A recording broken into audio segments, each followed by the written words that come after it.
ভার্সিটির প্রথম দিনে সিনিয়র আপুদের হাতে র্যাগিংয়ের শিকার হতে হয়েছে সাব্বিরকে। মধ্যবিত্ত পরিবারের সন্তান হচ্ছে সাব্বির। লেখাপড়ায় অনেক ভালো, তাই টপ রেজাল্ট করে ঢাকা বিশ্ববিদ্যালয়ে চান্স পেয়েছে। দেখতে মাশাল্লাহ পুরো চকলেট বয়। উজ্জ্বল ফর্সা গায়ের রং, যে কোনো মেয়ে প্রথম দেখাতেই ক্রাশ খেয়ে যাবে। এবার গল্পে ফেরা যাক। এই ছেলে সিনিয়রদের কিভাবে সম্মান করতে হয় জানো না? দেখতে তো পুরোই হাবাগোবা, মনে হচ্ছে ভাজা মাছটাও উল্টে খেতে জানে না। ভার্সিটিতে প্রথম দিনে সেই সিনিয়রদের সাথে বেয়াদবি করলি? ওদের কথা শুনে সাব্বির নিজের কাঁধের ব্যাগটা ঠিক করতে করতে বলে, আমি আপনাদের কখনো অসম্মান করলাম? এই ছেলে আপনার মুখে মুখে তর্ক করা হচ্ছে। ভার্সিটির প্রথম দিন সিনিয়রদেরকে সালাম দিতে হয়, জানিস না তুই? এই ভার্সিটিতে থাকতে হলে আমরা যা বলবো তাই শুনতে হবে, আর প্রতিদিনই এসে আমাদের আগে সালাম দিতে হবে। ভার্সিটিতে থাকতে হলে আপনাদের কথা শুনে চলতে হবে কেন? ভার্সিটি তো কারোর ব্যক্তিগত সম্পত্তি না। সবাই এখানে লেখাপড়া করার জন্য এসেছে। এখানে সবার সমান অধিকার আছে। তাহলে আমি আপনাদের কথা শুনে চলবো কেন? সাব্বিরের কথা শুনে বৃষ্টি ওদের টিমের লিডার মারিয়াকে বলল, দেখেছিস মারিয়া, এই ছেলের কত সাহস, তোর সামনে বেয়াদবি করছে, আর তুই কিছু না বলে চুপ করে আছিস। এই ছেলেকে শাস্তি দিতে হবে। মারিয়া তার হিমিকা, অসম্ভব সুন্দর একটা মেয়ে, পুরো ভার্সিটির ক্রাশ গার্ল। উজ্জ্বল ফর্সা গায়ের রং, বড়লোক বাপের বড় মেয়ে, কিন্তু প্রচণ্ড পরিমাণে বদমেজাজি, তবে মনের দিক থেকে অনেক ভালো। মারিয়া এতক্ষণ বসে বসে বাদাম খাচ্ছিল। বৃষ্টির কথা শুনে হাত জেরে উঠে দাঁড়ায় আর বলে, এই ছেলে, তুই জানিস তুই কার সাথে কথা বলছিস? কার সাথে কথা বলছি সেটা তো জানি না, তবে এটুকু বুঝতে পারছি কোনো বড়লোক বাবার বিগড়ে যাওয়া মেয়ের সাথে কথা বলছি। সাব্বিরের কথায় মারিয়া বেশ রেগে যায় আর রেগে গিয়ে বলে, তোর এত বড় সাহস, তুই আমাকে অপমান করিস? তুই জানিস আমার বাবা এই ভার্সিটির প্রিন্সিপাল, আমি চাইলেই তোকে ভার্সিটি থেকে বের করে দিতে পারি। দেখেন আপু, আমি নিজের যোগ্যতায় এই ভার্সিটিতে এসেছি, কোনো ক্ষমতার জোরে বা ঘুষ দিয়ে নয়। যোগ্যতা থাকলে যে কোনো ভার্সিটিতেই আমি চান্স পাবো। আপনি যেটা বলছেন ওটা আপনার ক্ষমতার অহংকার। এভাবে নিজের ক্ষমতাটাকে অপব্যবহার না করে সেটাকে কোনো ভালো কাজে লাগান। এমন অনেক স্টুডেন্ট আছে যারা জীবনে অনেক কিছু করতে চায়, শুধু সামর্থ্যের অভাবে করতে পারে না। আপনার যদি এতই ক্ষমতা থাকে তাহলে সেই সমস্ত স্টুডেন্টদেরকে ভার্সিটিতে অ্যাডমিশন করিয়ে দিন। আমাদের মতো কিছু মধ্যবিত্ত ছেলেদের ভবিষ্যৎ এমন করে রাগের বশে নিজেদের খেয়াল খুশির জন্য নষ্ট না করে ওই সমস্ত গরিব পরিবারের ছেলেগুলোকে সাহায্য করুন। সাব্বিরের কথায় মারিয়া মুগ্ধ হয়ে ওর দিকে তাকিয়ে রইল। ছেলেটার কথাগুলো শুনে মারিয়া রাগ কখন যে পানি হয়ে গেছে সেটা নিজেও টের পায়নি। মারিয়া সাব্বিরের কথার মাঝেই এতটাই হারিয়ে গেছে যে ও কোনো কথাই বলছে না। মারিয়া কিছু বলছে না দেখে পাশ থেকে মারিয়ার বান্ধবী ছায়া বলল, এই ছেলে, তোর এই সমস্ত জ্ঞান তোর কাছে এরা, তো সাহস তো কম না? তুই আমাদের মারিয়ার মুখে মুখে কথা বলিস? তোকে তো আমি। কথাটা বলে ছায়া সাব্বিরের দিকে তেড়ে যেতে গেলে মারিয়া ছায়াকে থামিয়ে দিয়ে বলে, আমি কি করব না করব সেটা অবশ্যই তোর কাছ থেকে জানতে হবে না? সরি আপু, আমি যদি কোনো ভুল বলে থাকি তাহলে আমাকে ক্ষমা করে দেবেন। সাব্বিরের কথা শুনে মারিয়ার বান্ধবীগুলো সব হাসতে থাকে। মারিয়া ওদেরকে থামিয়ে দিয়ে বলে, তোর ভুলের জন্য এখন একটাই শাস্তি, তোকে আমাদের এই 5 জনের সমস্ত অ্যাসাইনমেন্ট করে দিতে হবে। কিন্তু আপু, আমি কেন আপনাদের অ্যাসাইনমেন্ট করতে যাব? আমি আপনাদের অ্যাসাইনমেন্ট কিভাবে করব? এটা কিভাবে সম্ভব? এটা তো অন্যায়। আপনারা শুধু শুধু আমার উপরে অত্যাচার করছেন। তুই যদি আমাদের অ্যাসাইনমেন্ট না করে দিস তাহলে তোকে এই ভার্সিটি থেকে রাস্ট্রিকেট করিয়ে দিব। কিভাবে করবি সেটা তোর ব্যাপার, সম্ভব অসম্ভব এই প্রশ্নই আসে না, এটা তোর শাস্তি। আমরা কোনো অত্যাচার করিনি, তুই যে আমাদের সাথে এতক্ষণ বেয়াদবি করলি সেই ভুলের শাস্তি এটা। আর তোর সময়সীমা মাত্র 24 ঘন্টা। 24 ঘন্টার মধ্যে তোকে সমস্ত অ্যাসাইনমেন্ট কমপ্লিট করে ঠিক এই সময়ে কালকে আমাদের দিতে হবে। মারিয়ার কথাগুলো শেষ হলে ওর বান্ধবী বৃষ্টি অ্যাসাইনমেন্টের পেপারগুলো নিয়ে সাব্বিরের হাতে দেয়। তারপর ওরা চলে যায়। সাব্বির কি করবে বুঝে উঠতে পারছে না। মাত্র 24 ঘন্টার মধ্যে 5 জনের অ্যাসাইনমেন্ট ও কিভাবে কমপ্লিট করবে, তাও আবার ওর সিনিয়র ব্যাচের। যেগুলো কখনো না দেখেছে না করেছে। সাব্বির পেপারগুলো নিয়ে সোজা লাইব্রেরিতে চলে যায়। লাইব্রেরিতে গিয়ে ও মারিয়াদের ব্যাচের বইগুলো খুঁজে বের করে, তারপর ওগুলো নিয়ে বাসায় চলে আসে। কিরে মারিয়া, তুই শুধু শুধু বেচারাকে আমাদের অ্যাসাইনমেন্ট করতে দিলি কেন? এগুলো তো আমরা আগেই কমপ্লিট করে রেখেছি, তাহলে আবার নতুন করে আমাদের অ্যাসাইনমেন্ট করতে দিলি যে? ফার্স্ট ইয়ারের স্টুডেন্ট সিনিয়র ব্যাচেলর অ্যাসাইনমেন্ট করতে দিয়েছে। 24 ঘন্টার মধ্যে, তাও আবার 5 জনের অ্যাসাইনমেন্ট, যেটা করা অসম্ভব। কিন্তু ও এটা করার আপ্রাণ চেষ্টা করবে, কারণ ওর মতো ফকিন্নির বাচ্চার কোনো যোগ্যতা নেই ভার্সিটিতে থাকার। ও যদি অ্যাসাইনমেন্টগুলো না করে আসে, ওকে ভার্সিটি থেকে চলে যেতে হবে। আর এইটাই হবে আমার সাথে লাগতে আসার শাস্তি। মারিয়ার সাথে যে লাগতে আসবে তাকে শাস্তি পেতে হবে। অন্যদিকে সাব্বির ভার্সিটি থেকে ফেরার পর থেকে অ্যাসাইনমেন্ট করতে উঠে পড়ে লেগে যায়। কি হলো আপু, সকালে ঘুম থেকে উঠতে লেট হলো বলে না খেয়ে ভার্সিটি চলে গেলে, আবার ভার্সিটিতে গিয়ে ক্লাস না করে চলে এলি। এসব কিছু না খেয়ে সে কখন থেকে কী সব করছিস? কি লিখছিস এগুলো তুই? একটু তো খেয়ে নে, দেখ দুপুর 12টা পার হয়ে গেছে, তুই এখনো কিছু খাসনি। এভাবে থাকলে তো তুই অসুস্থ হয়ে পড়বি। উফ আম্মু, বিরক্ত করো না তো, আমি অ্যাসাইনমেন্ট করছি। এগুলো খুব জরুরি। কাজটা শেষ করেই আমি খেতে আসছি, তুমি যাও। আচ্ছা ঠিক আছে, তাড়াতাড়ি আয়, আমি গেলাম। পরদিন ভার্সিটিতে মারিয়া ওর লেডি গ্যাং নিয়ে অপেক্ষা করছে। কি রে, ওই ছোট্ট বাচ্চাটা এখনো এলো না তো? বৃষ্টির কথায় বিরক্ত হয়ে ছায়া বলল, উফ গাধি, তোরা এই বিরক্তকর কথা বন্ধ করবি? ফর্দ কথা বাচ্চা, এই বাচ্চাটা আবার কে? কেন, বাচ্চাটাকে বুঝতে পারছিস না? আরে কালকের ওই ছেলেটা যাকে আমরা অ্যাসাইনমেন্ট করতে দিয়েছি, কালকে ওর সাথে এত ঝগড়া করলি কিন্তু নামটাই তো কেউ জিজ্ঞেস করলি না। ওর তো এখন অ্যাসাইনমেন্ট দেওয়ার কথা, কিন্তু এখনো তো এলো না। সেজন্যই বলছি বাচ্চাটা এখনো এলো না যে। হ্যাঁ, আসলেই তো বাচ্চা। ছায়ার কথাটা শেষ করার আগেই সাব্বির ওদের সামনে এসে অ্যাসাইনমেন্টগুলো এগিয়ে দিয়ে বলল, আসসালামু আলাইকুম আপুরা, এই নিন আপনাদের অ্যাসাইনমেন্ট। সাব্বিরের কথায় ওরা 5 জনে অবাক হয়ে যায় আর ছায়া বলে, এই ছেলে 24 ঘন্টার মধ্যে সিনিয়র ব্যাচের অ্যাসাইনমেন্ট করা অসম্ভব, তাহলে তুমি কিভাবে করলা? নিশ্চয়ই ভুলভাল লিখে নিয়ে এসেছো। পাশ থেকে বৃষ্টি বলল, এই কেউ অ্যাসাইনমেন্টগুলো নিয়ে দেখতো সব ঠিক আছে কিনা। ছায়া সাব্বিরের হাত থেকে অ্যাসাইনমেন্টগুলো নিয়ে দেখতে লাগলো। কিছুক্ষণ বেশ ভালোভাবে দেখে বুঝতে পারলো সব একদম ঠিক আছে। তখন ছায়া অবাক হয়ে মারিয়াকে বলল, মারিয়া, এ তো দেখছি সব একদম ঠিক করেছি। এই ছেলে, তোমার নাম কি? জি, আজমাইন হোসেন সাব্বির। মারিয়া এতক্ষণ চুপ ছিল, কিন্তু সাব্বিরের নাম শুনে অবাক হয়ে যায়। তারপর ওকে প্রশ্ন করে, আজমাইন হোসেন সাব্বির মানে? হ্যাঁ আপু, এটাই আমার বাবা মায়ের দেওয়া নাম। আচ্ছা, তোকে কি সবাই টিউশনি সাব্বির ডাকতো? না মানে তুই কি আগে অনেকগুলো টিউশনি করাতি? হ্যাঁ, আমি টিউশনি পড়াতাম, কিন্তু আপনি কিভাবে জানলেন? সাব্বিরের কথা শুনে মারিয়া একটা তাচ্ছিলের হাসি দিয়ে বলে, আমি নীলার বড় আপু। মারিয়া কথাটা বলেই সেখান থেকে চলে যায়। আর সাব্বির মারিয়ার চলে যাওয়ার দিকে অবাক চোখে তাকিয়ে রইল। ও বিশ্বাসই করতে পারছে না যে মারিয়া নীলার বড় আপু। আজ এতগুলো দিন পর এক্স গার্লফ্রেন্ডের নাম শুনে সাব্বির কি বলবে, ওর কি রিয়াকশন করা দরকার সেটাও জানা না। মারিয়া চলে যাওয়ার দিকে ওর বান্ধবীগুলো ওকে ডাকতে ডাকতে চলে যায়। সাব্বির কিছুক্ষণ সেখানে দাঁড়িয়ে থেকে ওদের চলে যাওয়ার দিকে তাকিয়ে থেকে নিজের ক্লাসে চলে যায়। সাব্বিরের ক্লাসে মনোযোগ দিতে পারছে না, বারবার কিছুক্ষণ আগের ঘটনা মাথায় ঘোরপাক খাচ্ছে। মারিয়া নীলার বড় আপু, কিছু একটা ভেবে দীর্ঘশ্বাস ফেলে সাব্বির সেদিনকার মতো কোনো মতে ক্লাস করে সাব্বির বাসায় চলে যায়। দেখতে দেখতে বেশ অনেক কয়েকটা দিন কেটে যায়। এই কয়েকদিন সাব্বির আর মারিয়াদের সামনে যায়নি। তারপর হঠাৎ একদিন ভার্সিটিতে কিছু ছেলে মিলে একটা মেয়েকে ডিস্টার্ব করছিল। সবাই সেখানে নীরব দর্শকের মতো দাঁড়িয়ে বিষয়টা দেখছিল, কেউ কোনো প্রতিবাদ করছে না। হঠাৎ ছেলেগুলোর মধ্যে একটা ছেলে মেয়েটার ওড়না নিয়ে নেয়।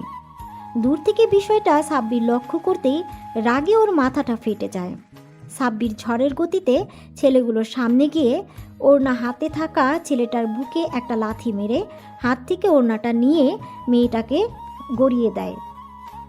বাকি ছেলেগুলো একসাথে সাব্বিরের দিকে তেড়ে আসে ওকে মারতে। উপায় না পেয়ে সাব্বির ওদের সাথে মারপিট করতে থাকে, কিন্তু সাব্বির একা অতগুলো ছেলের সাথে পেরে উঠছিল না। হঠাৎ কোনো একটা ছেলে চাকু নিয়ে সাব্বিরের দিকে তেড়ে আসে। তারপর আর কিছু বোঝা ওঠার আগেই সাব্বিরের পেটে ঢুকিয়ে দেয়। এমন একটা দৃশ্য দেখে চারপাশটা স্তব্ধ হয়ে যায়। ভার্সিটিতে গন্ডগোল দেখে অনেক আগেই প্রিন্সিপাল পুলিশকে ফোন দিয়েছিল। সাব্বিরকে চাকু মারার পর পুলিশের গাড়ি ভার্সিটির মধ্যে ঢুকে পড়ে। তারপর ভিড় ঠেলে ছেলেগুলো পালিয়ে যাওয়ার আগেই ওদের ধরে ফেলে। সাব্বির পেটে হাত দিয়ে মাটিতে লুটিয়ে পড়ে। ক্ষত স্থান অঝরে রক্ত পড়ছে। সাব্বির পড়ে যেতে কোথা থেকে যেন মারিয়া ছুটে আসে। সাব্বির বলে চিৎকার দিয়ে দৌড়ে ওর কাছে চলে আসে। ততক্ষণে সাব্বির তীব্র যন্ত্রণায় কাতরাচ্ছে। মারিয়া গিয়ে ওর মাথাটা নিজের কোলের উপরে নিয়ে কান্না করে দেয় আর বলে, সাব্বির, সাব্বির, কিচ্ছু হবে না তোমার। প্লিজ কেউ আমাকে একটু হেল্প করেন, ওকে হসপিটালে নিয়ে যেতে হবে। প্লিজ কেউ একটু অ্যাম্বুলেন্স ডাকো। কথাগুলো বলতে বলতে ভার্সিটিতে অ্যাম্বুলেন্স ঢুকে পড়ে। সাথে সাথে কতগুলো ওয়াচ বয় এসে সাব্বিরকে অ্যাম্বুলেন্সে উঠিয়ে দেয়। তারপর হসপিটালে নিয়ে যায়। ওরা আধ ঘন্টার মধ্যেই হসপিটালে চলে আসে। তারপর ভিতরে আসতেই সাব্বিরকে স্ট্রেচারে করে অপারেশন থিয়েটারের দিকে নিয়ে যাচ্ছিল। তখনই মারিয়া সাব্বিরের হাত ধরে কান্না করে বলে, তোমার কিছু হবে না সাব্বির, প্লিজ চোখ খোলো, প্লিজ। সাব্বিরকে অপারেশন থিয়েটারে নিয়ে যায়। মারিয়া ঢুকতে গেলেই নার্স আটকে দেয় আর বলে, ম্যাম, আপনি কেবিনে ঢুকতে পারবেন না। অপারেশন থিয়েটারে কেউ অ্যালাউ নয়। আপনি আমার সাথে আসুন, কিছু ডকুমেন্টে আপনার সাইন লাগবে। নার্সের কথাতে মারিয়া নির্দ্বিধায় রিসিপশনে চলে যায় আর কিছু পেপার নিয়ে মারিয়ার সামনে দেয় আর বলে, ম্যাম, এখানে একটা সাইন করে দিন। আপনার সাইন ছাড়া আমরা ট্রিটমেন্ট শুরু করতে পারবো না। কিন্তু এগুলো কিসের পেপার? দেখুন ম্যাম, আপনার হাজব্যান্ডের অবস্থা ভালো নয়, তাই এই এগ্রিমেন্ট পেপারে আপনাকে সাইন করতে হবে। ট্রিটমেন্ট চলাকালীন সময় আপনার হাজব্যান্ডের কিছু হয়ে গেলে হসপিটাল কর্তৃপক্ষ দায়ী থাকবে না। ম্যাম, তাড়াতাড়ি সাইনটা করুন, ওনার অবস্থা খুবই খারাপ, লেট করা ঠিক হবে না। নার্সের মুখে হাজবেন্ড কথাটা শুনে মারিয়া অবাক হয়ে গেছে।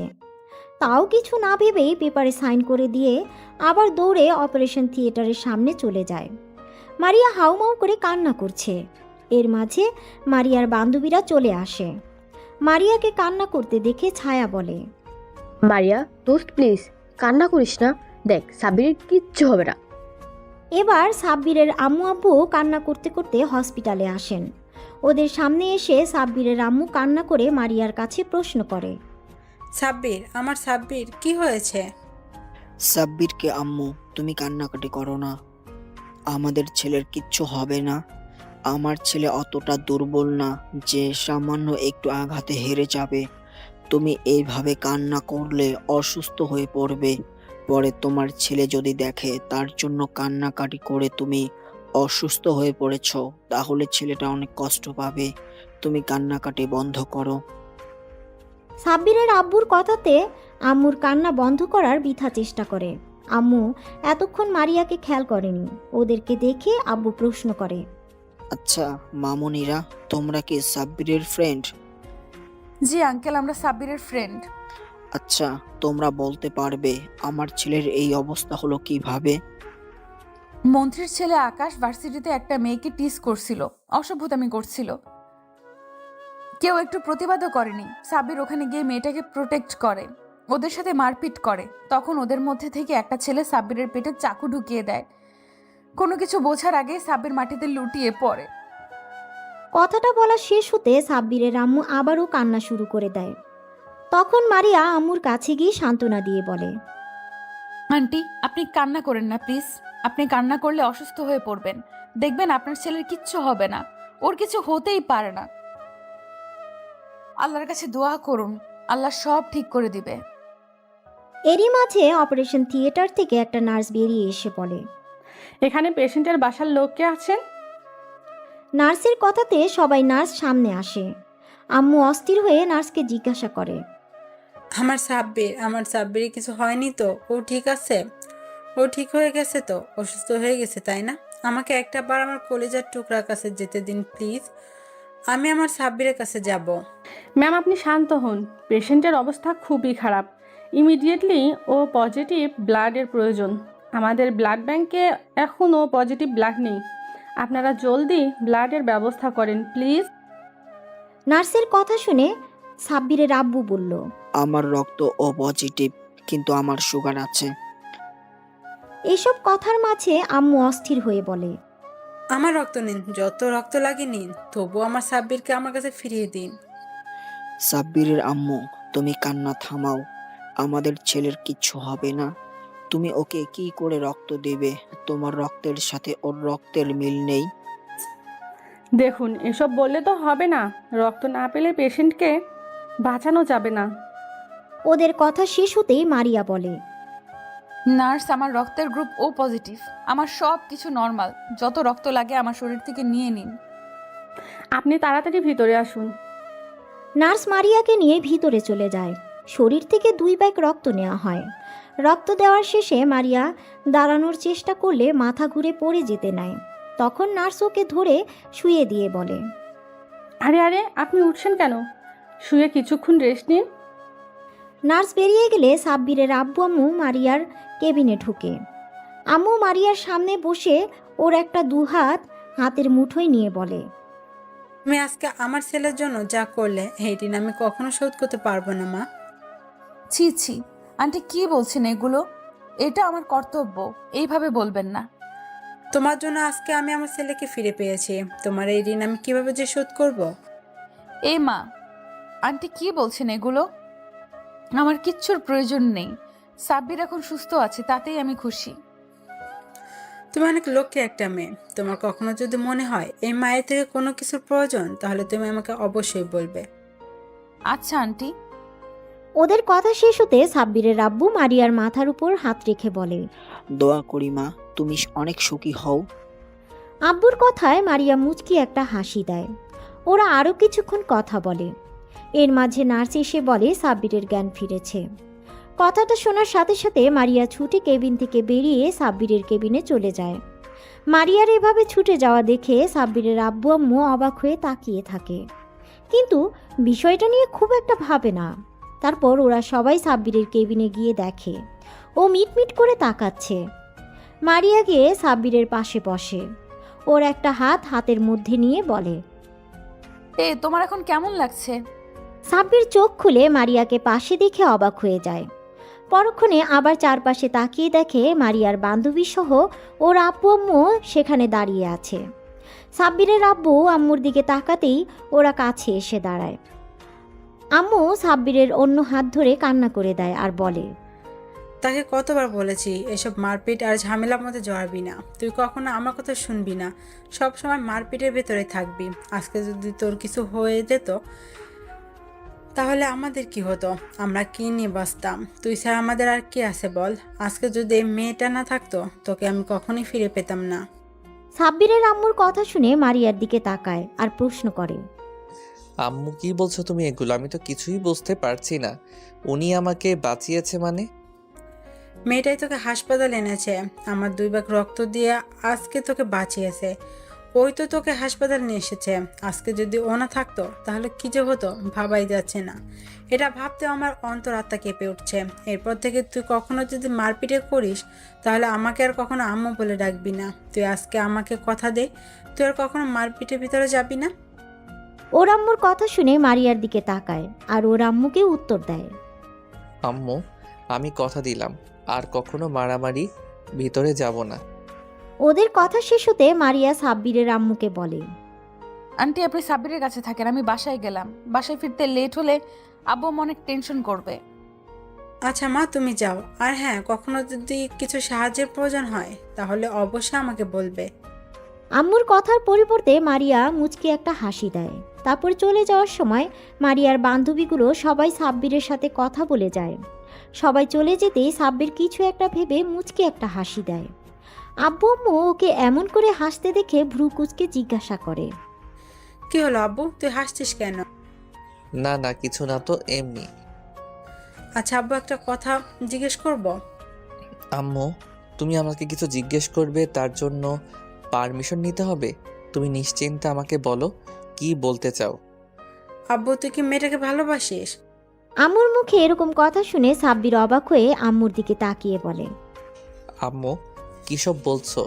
তোমার মাথা ঠিক আছে? ওই মেয়েটা আমাদের ভার্সিটির সিনিয়র, আমার থেকে 2 বছরের সিনিয়র। আমার ওর সাথে তেমনভাবে কোনো পরিচয়ই নেই, তাহলে সম্পর্ক হবে কিভাবে? কিন্তু মেয়েটা যে বললো ও তোর ফ্রেন্ড, তাছাড়া মেয়েটাকে দেখে মনে হলো তোকে প্রচণ্ড পরিমাণে ভালোবাসে। আম্মু, তুমি ভুল ভাবছো। দেখ আব্বু, আমি তোর আম্মু, আমাকে ঠিক ভুল চেনাতে আসিস না। আমি মেয়েটার চোখে তোর জন্য এক বুক পরিমাণ কষ্ট আর ভালোবাসা দেখেছি, আর তুই কেমন ওদিকে মায়া ভরা দৃষ্টিতে তাকিয়েছিলি। জানিস তো, মায়ের চোখে সন্তান কখনোই ফাঁকি দিতে পারে না। তুমি ঠিক বলছো, এই বিষয়টা আমিও লক্ষ্য করেছি, শুধু বলতে পারছিলাম না। আব্বু আম্মু, তোমরা কি একটু থামবে? আমাকে তোমরা কিছু বলার সুযোগই দিচ্ছ না। তোমরা যে মেয়েটাকে নিয়ে এত আকাশ পাতাল চিন্তা করছো, জানো মেয়েটাকে? এর কথায় আব্বু আম্মু নীরব হয়ে ওর দিকে তাকিয়ে বলে, ওই মেয়েটার কেউ নয়, ও হচ্ছে নীলা আর বড় বোন। সাব্বিরের মুখে নীলা নামটা শুনে আব্বু আম্মু অবাক হয়ে গেল। নীলার বড় আপু যে এই মেয়েটা মানে মারিয়া, সেটা শুনে আরও অবাক হয়ে গেল। আব্বু আম্মু অনেকক্ষণ চুপ করে সাব্বিরের মুখের দিকে তাকিয়ে রইল। তারপর নীরবতা ভেঙে আম্মু বলল, নীলা মানে সে পিচ্ছি মেয়েটা যাকে তুই টিউশনে পড়াতে যেতি? এই মেয়েটা নীলার বড় বোন, কিন্তু এর সাথে তো নীলা কোনো মিল নেই। সাব্বির ওর আম্মুর কথায় বিরক্ত প্রকাশ করে বলে, আম্মু, তোমার কি মাথা খারাপ হয়ে গেছে? ওরা কি যমজ নাকি একই রকম দেখতে হবে? উফ, তুই একটা মাথা মোটা। আমি কি চেহারা মিলা কথা বলেছি নাকি? আমি বলতে চেয়েছি নীলা অহংকারী বদমেজাজি আর জেদি একটা মেয়ে, শুধু নিজের জেদটাকে ধরে রাখতে তোর সাথে মিথ্যা ভালোবাসা অভিনয় করে তোকে মৃত্যুর মুখে ঠেলে দিয়েছিল, আর সেই মেয়ের বড় বোনে আজকে তোকে মৃত্যুর পর থেকে বাঁচিয়ে আনলো। সাব্বিরের আম্মুর কথা শুনে মুচকি একটা হাসি দেয়। পরক্ষণে আবার ওর আম্মুর মুখে এমন কিছু শুনে যা শোনার জন্য মোটেও প্রস্তুত ছিল না। তবে যাই বলো না কেন, সাব্বির আব্বু, মেয়েটাকে কিন্তু আমাদের সাব্বিরের সাথে খুব সুন্দর মানাবে। যদিও সাব্বির থেকে 1 বছর সিনিয়র, তাতে কি, মেয়েটাকে আমার বেশ পছন্দ হয়েছে। অহংকার নীলার থেকে তো ভালোই। আচ্ছা ঠিক আছে, অনেক কথা বলা হয়েছে। ছেলেটা এত বড় একটা ঝড় গেল, এখন আর কথা না বলে ওকে রেস্ট নিতে দাও, আর তুমি বাইরে চলো। আব্বু আম্মু কেবিন থেকে বেরিয়ে যায়, আর সাব্বির সেই পুরনো দিনের ভাবনাতে ডুব দেয়। দেখতে দেখতে 2টা দিন কেটে যায়। এই 2টা দিন সাব্বিরকে হসপিটালে থাকতে হয়েছিল। আজকে সাব্বিরকে ডিসচার্জ করা হবে। যাওয়ার আগে ক্ষত স্থানের ড্রেসিং করার জন্য একটা নার্স এলো। তারপর নার্স কিছু একটা ভেবে বলতে লাগলো, আচ্ছা, আপনার স্ত্রী তো আর এলো না, উনি কি অসুস্থ নাকি? নার্সের কথা শুনে সাব্বির যেন আকাশ থেকে পড়ল। ভাবছে ওর আবার বউ আসলো কোথা থেকে, যেখানে এখন অবধি বিয়েটাই করলো না, সেখানে আবার বউ। সাব্বির অবাক হয়ে বলল, আমার বউ মানে? কেন, সেদিন ম্যাডামই তো আপনাকে হসপিটালে আনলো, ব্লাড দিল, এমনকি এগ্রিমেন্ট পেপারে সাইন করলো। সত্যি ভাগ্য করে এমন একটা বউ পেয়েছেন। উনি যদি আপনাকে হসপিটালে আনতে আর কয়েক মিনিট লেট করতো, তাহলে হয়তো আর আপনাকে বাঁচানো যেত না। তাছাড়া ম্যাডাম যে পরিমাণে কান্না করেছে আপনি ভাবতেও পারবেন না। যতক্ষণ আপনার ট্রিটমেন্ট হয়েছে ততক্ষণ উনি পাগলের মতো কান্না করেছে। আপনার জন্য যে পরিমাণে পাগলামি করছিল তাতে তো স্পষ্ট বোঝা যায় উনি আপনার স্ত্রী আর আপনাকে প্রচণ্ড পরিমাণে ভালোবাসে। নার্সের কথা শুনে সাব্বিরের অবাকের উপর অবাক হচ্ছে। ভাবতেই পারছে না ওরই এক্স গার্লফ্রেন্ডের বড় বোন নাকি ওর জন্য কান্না করেছে, এমনকি ওর জন্য এত কিছু করেছে। সাব্বিরের মনে এখন একটা প্রশ্নই ঘুরপাক খাচ্ছে, আর সেটা মারিয়া ওর জন্য এত কিছু কেন করেছে। তাহলে কি আম্মু যেটা বলল সেটাই সত্যি? কিন্তু সেটা কিভাবে সম্ভব? সাব্বির বারবার নিজেকে প্রশ্ন করছে। নার্সের ড্রেসিং করা হয়ে গেলে চলে যাচ্ছিল, কিন্তু কিছু একটা মনে করে আবার ফিরে এসে বলল, আর হ্যাঁ, দোয়া করি আপনারা দুজন অনেক সুখী হন। জানেন তো, লাইফ পার্টনার হিসেবে এমন কাউকে পাওয়াটা অনেক ভাগ্যের ব্যাপার। তাকে সবসময় ভালোবাসার মানুষটাকে আগলে রাখবেন। সাব্বিরকে ডিসচার্জ করা হলে ও আব্বু আম্মুর সাথে বাসায় ফিরে আসে। দেখতে দেখতে আরও 1 সপ্তাহ কেটে যায়। এর মাঝে মারিয়া একবারও সাব্বিরের খোঁজ খবর নেয়নি। পুরো 1 মাস লেগে গেল সাব্বির সুস্থ হতে।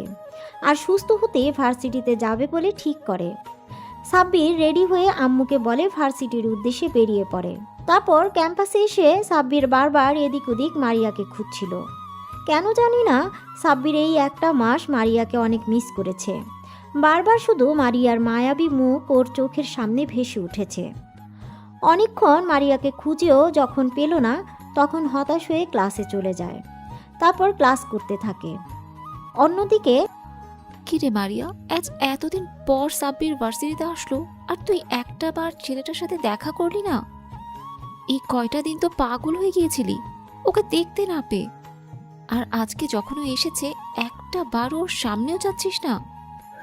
দেখলাম ও তোকে অনেকক্ষণ যাবৎ খুঁজছিল, অবশেষ না পেয়ে মুখটা মলিন করে ক্লাসে চলে গেল। ওদের কথা শুনে মারিয়া মলিন সুরে বলে, আমি কিভাবে ওর সামনে যাব বলতে পারিস? সাব্বির নিশ্চয়ই এখন আমাকে ঘৃণা করে। আজব তো, তাকে ঘৃণা করবি কেন? কারণ আমি যে নীলার বোন, এটা জানার পর থেকে সাব্বির নিশ্চয়ই আমাকে ঘৃণা করে। সাব্বির হয়তো ভাবে আমিও নীলার মতো অহংকারী, বদমেজাজি আর প্রতারক। আর তার প্রমাণ তো আমি নিজেই দিয়ে দিয়েছি। ছেলেটা ভার্সিটির প্রথম দিন আসতেই ওর সাথে কি করলাম, তখন ও কি বলেছিল তোদের হয়তো মনে নেই, আমি নাকি বড়লোক বাবের বিগড়ে যাওয়া সন্তান। আর আমিও তো নীলার মতোই ওর দারিদ্রতার সুযোগ নিয়েছিলাম। ছেলেটা যে কয়টা দিন হলো ভার্সিটিতে আসছে, আমি প্রত্যেকটা দিন ওর সাথে রাফ বিহেভ করেছি। দেখ মারিয়া, আমরা সবসময় যেটা ভাবি সেটা কিন্তু হয় না। তুই কি জানিস আমরা নিজেরাই নিজেদের শত্রু? যে বিষয়টা নিয়ে আমরা ভয়ে থাকি সেই বিষয়টা নিয়ে আমরা এতটাই চিন্তা করে ফেলি যে যেটা হবার নয় সেটাও কল্পনায় চলে আসে।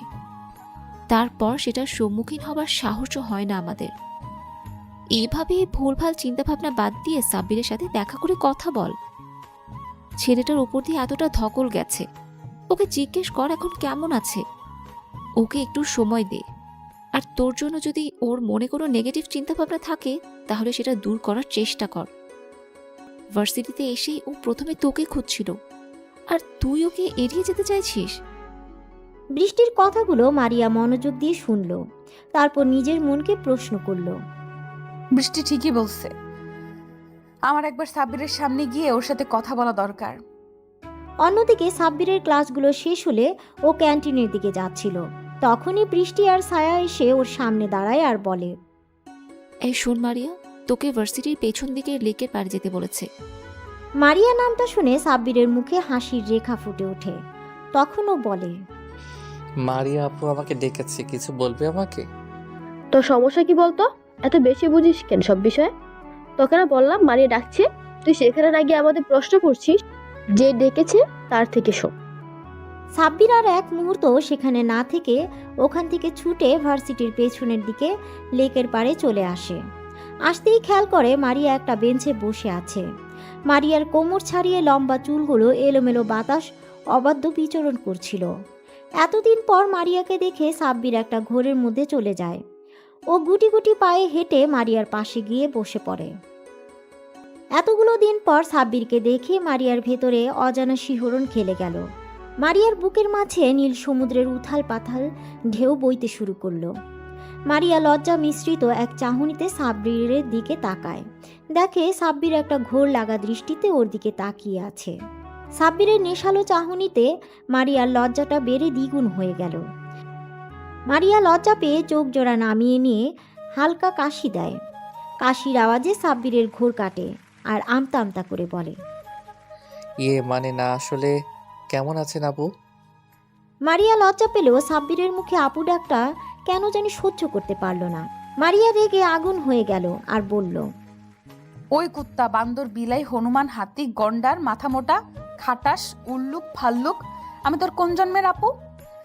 এমন ভাবে আপু বলছিস যেন আমি তোর মায়ের পেটের আপু। খবরদার, আর কখনো যদি আমাকে আপু বলে ডেকেছিস তাহলে তোর খবর করে ছেড়ে দিব, কুত্তা, বলে রাখলাম। মারিয়া রাগে ফুঁসতে লাগলো। সাব্বির আবুলের মতো মারিয়ার রাগী চেহারার দিকে তাকিয়ে ভাবতে লাগলো, আপু, আপনি তো আমার 2 বছরের সিনিয়র, তাহলে আপনাকে আপু ডাকবে না তো কি ডাকবো? কি বলে ডাকবি মানে? আমার একটা সুন্দর নাম আছে, তুই জানিস না? এখন থেকে আমার নাম ধরে ডাকবি। আর কি আপনি আপনি লাগিয়ে রেখেছিস? হ্যাঁ, কিন্তু আপনি তো আমার থেকে বড়, আপনার নাম ধরে ডাকলে সবাই বিষয়টা কিভাবে নিবে? আর আপনি বলে না ডাকলে সেটা তো বেয়াদবি হয়ে যাবে। আপনি না বলেছিলেন আপনাদেরকে সম্মান দিয়ে কথা বলতে, আমি তো এখন সেটাই করছি। তাহলে এত অভিযোগ কেন? একবার বলেছি শুনতে পাসনি? আমি বলেছি মানে তুই আমার নাম ধরেই আর তুমি করেই ডাকবি। মারিয়া বলেই কিছুক্ষণ চুপ করে থেকে তারপর নিজেকে বেশ স্বাভাবিক করে শান্ত গলায় বলল। এখন কেমন আছো তুমি? মারিয়ার মুখে তুমি ডাকটা শুনে সাব্বিরের ভেতরে মৃদু বাতাস বয়ে গেল। তারপরও বলল, আলহামদুলিল্লাহ ভালো আছি, আপনি কেমন আছেন? সাব্বিরের মুখে আবার আপনি ডাক শুনে মারিয়া রাগী চোখে তাকিয়ে সাব্বির আমতা আমতা করে বলল, আপনাকে তুমি ডাকতে সময় তো লাগবেই। আমি সবাইকে আপনি করে ডাকতে অভ্যস্ত, তাই তুমি ডাকটা সহজে আসে না। সাব্বিরের ভয়ার্ত চেহারা দেখে মারিয়া একটু মুচকি হাসে। তখনও জিজ্ঞাসা করে, আচ্ছা, তোমাকে একটা কথা বলবো, যদি কিছু মনে না করো। কি কথা বলো? আর মনে করার কি আছে? আমি তোমার কোনো কথাতেই কিছু মনে করব না, তুমি নির্দ্বিধায় বলো। তুমি তো নীলার আপু, অথচ নীলার স্বভাবের সাথে তোমার কোনো মিল নেই। দুজনে দুই মুদ্রার উল্টো পিঠ। তুমি এতটা আলাদা কেন? এই প্রশ্নটা আমার মনে বারবার ঘুরপাক খাচ্ছে। এর জন্য তুমি এতটা ভয় পাচ্ছিলে? তবে হ্যাঁ, তুমি কথাটা ঠিক বলেছ। আমি আর নীলা দুজনেই দুই রকম। নীলার সাথে আমার কোনো মিল নেই। নীলার অতিরিক্ত অহংকার করত। ওর এই অহংকার আর জেদের জন্যই হয়তো ওকে শাস্তি পেতে হয়েছে। শাস্তি পেয়েছে মানে? কি বলছো তুমি? আমি তো কিছুই বুঝতে পারছি না। নীলা তোমার সাথে যেটা করেছে ঠিক এইরকম ভাবে আরো অনেক ছেলের সাথে এরকম করেছে। কিন্তু ওই যে কথায় আছে না, পাপের ঘড়া পূর্ণ হয়ে গেলে পাপের শাস্তি হবেই হবে। নীলার এমন কাজে অনেক ছেলেই ওর উপর ক্ষিপ্ত ছিল। তারপর ও যখন মন্ত্রীর ছেলে আকাশের একটা ফ্রেন্ডের সাথে ঠিক একইভাবে গেমের অভিনয় করে, তখন আকাশ অনেক ক্ষিপ্ত হয়ে যায়। এরপর একদিন নীলাকে জোর করে তাকে তুলে নিয়ে গিয়ে ধর্ষণ করে মেরে ফেলে। মারিয়ার এমন কথা শুনে সাব্বিরের পুরো পৃথিবী যেন থমকে গেছে। ও বিশ্বাসই করতে পারছে না নীলা আর নেই। আপনাদের সবার মনে হয়তো প্রশ্ন থাকতে পারে, সাব্বিরের সাথে কি এমন করেছিল নীলা। আসুন তবে আপনাদের সব ঘটনা খুলে বলি। সাব্বির মধ্যবিত্ত পরিবারের ছেলে। সাব্বিরের আব্বু হঠাৎ অসুস্থ হয়ে পড়ায় সেই মুহূর্তে সাব্বিরকে পরিবারের হাল ধরতে হয়েছিল। নীলা ছিল সাব্বিরের প্রথম ছাত্রী। সাব্বির প্রথম থেকেই নীলাকে অনেক স্নেহ করত, কিন্তু নীলার কাছে সেগুলো বিরক্ত লাগতো। তারপরে নীলার আব্বু আম্মু সাব্বিরের প্রতি অতিরিক্ত কেয়ার আর ভালো মানসিকতা দেখে নীলা রাগে, হিংসায় আর জেদের জন্য সাব্বিরের সাথে ভালোবাসার নাটক করে। সাব্বির যখন ওর প্রেমের প্রস্তাবে রাজি হচ্ছিল না, তখন নীলা সুইসাইডের নাটক করছিল। ফলস্বরূপ সাব্বিরকে বাধ্য হয়ে রাজি হয়ে যেতে হয়েছিল। তারপরও সাব্বির ওদের সম্পর্কটা নিয়ে খুবই দ্বিধায় ছিল, কারণ নীলা খুবই ছোট ছোট ড্রেস পরতো আর নাইট ক্লাবে গিয়ে অন্য ছেলেদের সাথে পার্টি করতো, ড্রিঙ্কস করতো। এক কথায় নীলার এরকম চলাফেরা সাব্বিরের মোটেও পছন্দ ছিল না। কিন্তু সাব্বির মানা করলে নীলা ওকে অনেক কথা শুনিয়ে দিত। তারপর একদিন রাতে সাব্বির টিউশনি শেষ করে বাসায় ফেরার পথে দেখে একটা গাড়ির মধ্যে একটা মেয়ে আর একটা ছেলে অন্তরঙ্গ অবস্থায় আছে। সাব্বির দেখেও এড়িয়ে যাচ্ছিল। ঠিক সেই সময় গাড়ির ভেতর থেকে মেয়েটার খুবই বিশ্রী একটা আওয়াজ শুনতে পায়। সাব্বিরের কেন জানি ভয়েসটা খুবই চেনা চেনা লাগছিল। তখনও গাড়ির জানালার কাছে গিয়ে দেখে নীলা একটা ছেলেকে কিস করছে। এসব দেখে সাব্বিরের মাথায় যেন আকাশ ভেঙে পড়ল। সাব্বির বিশ্বাসই করতে পারছিল না যে নীলা এরকম করবে ওর সাথে। নীলা খুবই বাজেভাবে চলাফেরা করলেও এটুকু সাব্বিরের বিশ্বাস ছিল যে ও কখনো এমন কাজ করতে পারে না। কিন্তু সেদিন ওকে এরকম অবস্থায় দেখে সাব্বিরের বলার ভাষা হারিয়ে ফেলেছিল। তারপর সাব্বির গাড়ির দরজায় টোকা দিতেই নীলা ছেলেটাকে ছেড়ে দিয়ে গাড়ির জানালা নামিয়ে দেখে সাব্বির দাঁড়িয়ে আছে। নীলা ড্রিঙ্কস করে পুরো মাতাল হয়ে আছে, ওর কোনো হুঁশই নেই। ও কি করছে জানে না। সাব্বিরকে দেখে নীলা মাতাল অবস্থায় বলে, এই ফকিন্নির বাচ্চা, ছোট লোকের বাচ্চা, তুই এখানে কি করছিস? চলে যা এখান থেকে। আমি আমার বেবির সাথে রোম্যান্স করছি, দেখতে পাচ্ছিস না? ছোট লোকের বাচ্চা।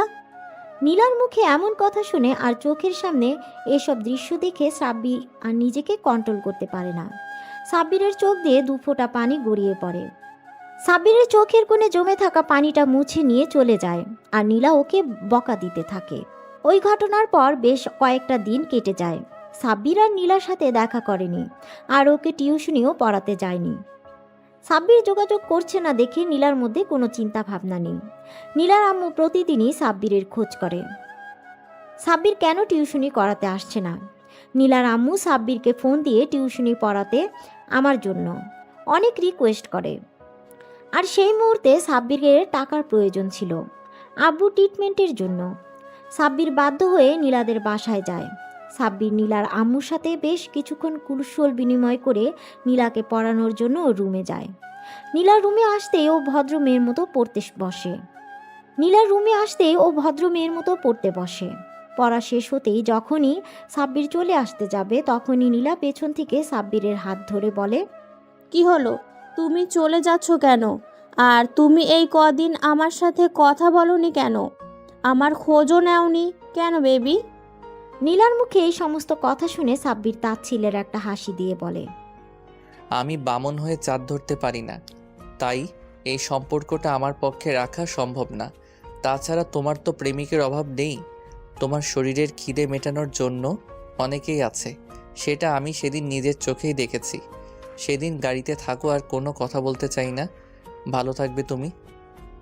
সাব্বিরের এরকম কথা শুনে নীলা বুঝতে পারে ওর সবটা সাব্বির জেনে গেছে। তারপরও নীলার রাগ হচ্ছে, ওর মতো 2 টাকার একটা ফকিন্নির বাচ্চা ওকে তেজ দেখিয়ে কথা বলছে, ওকে রিকোয়েস্ট করছে। বিষয়টা নীলা কিছুতেই মেনে নিতে পারেনি, তাই বলতে লাগলো, এই তোর এত বড় সাহস, তুই এই নীলাকে রিজেক্ট করছিস? এরপর যেটা হবে এর জন্য তুই দায়ী থাকবি।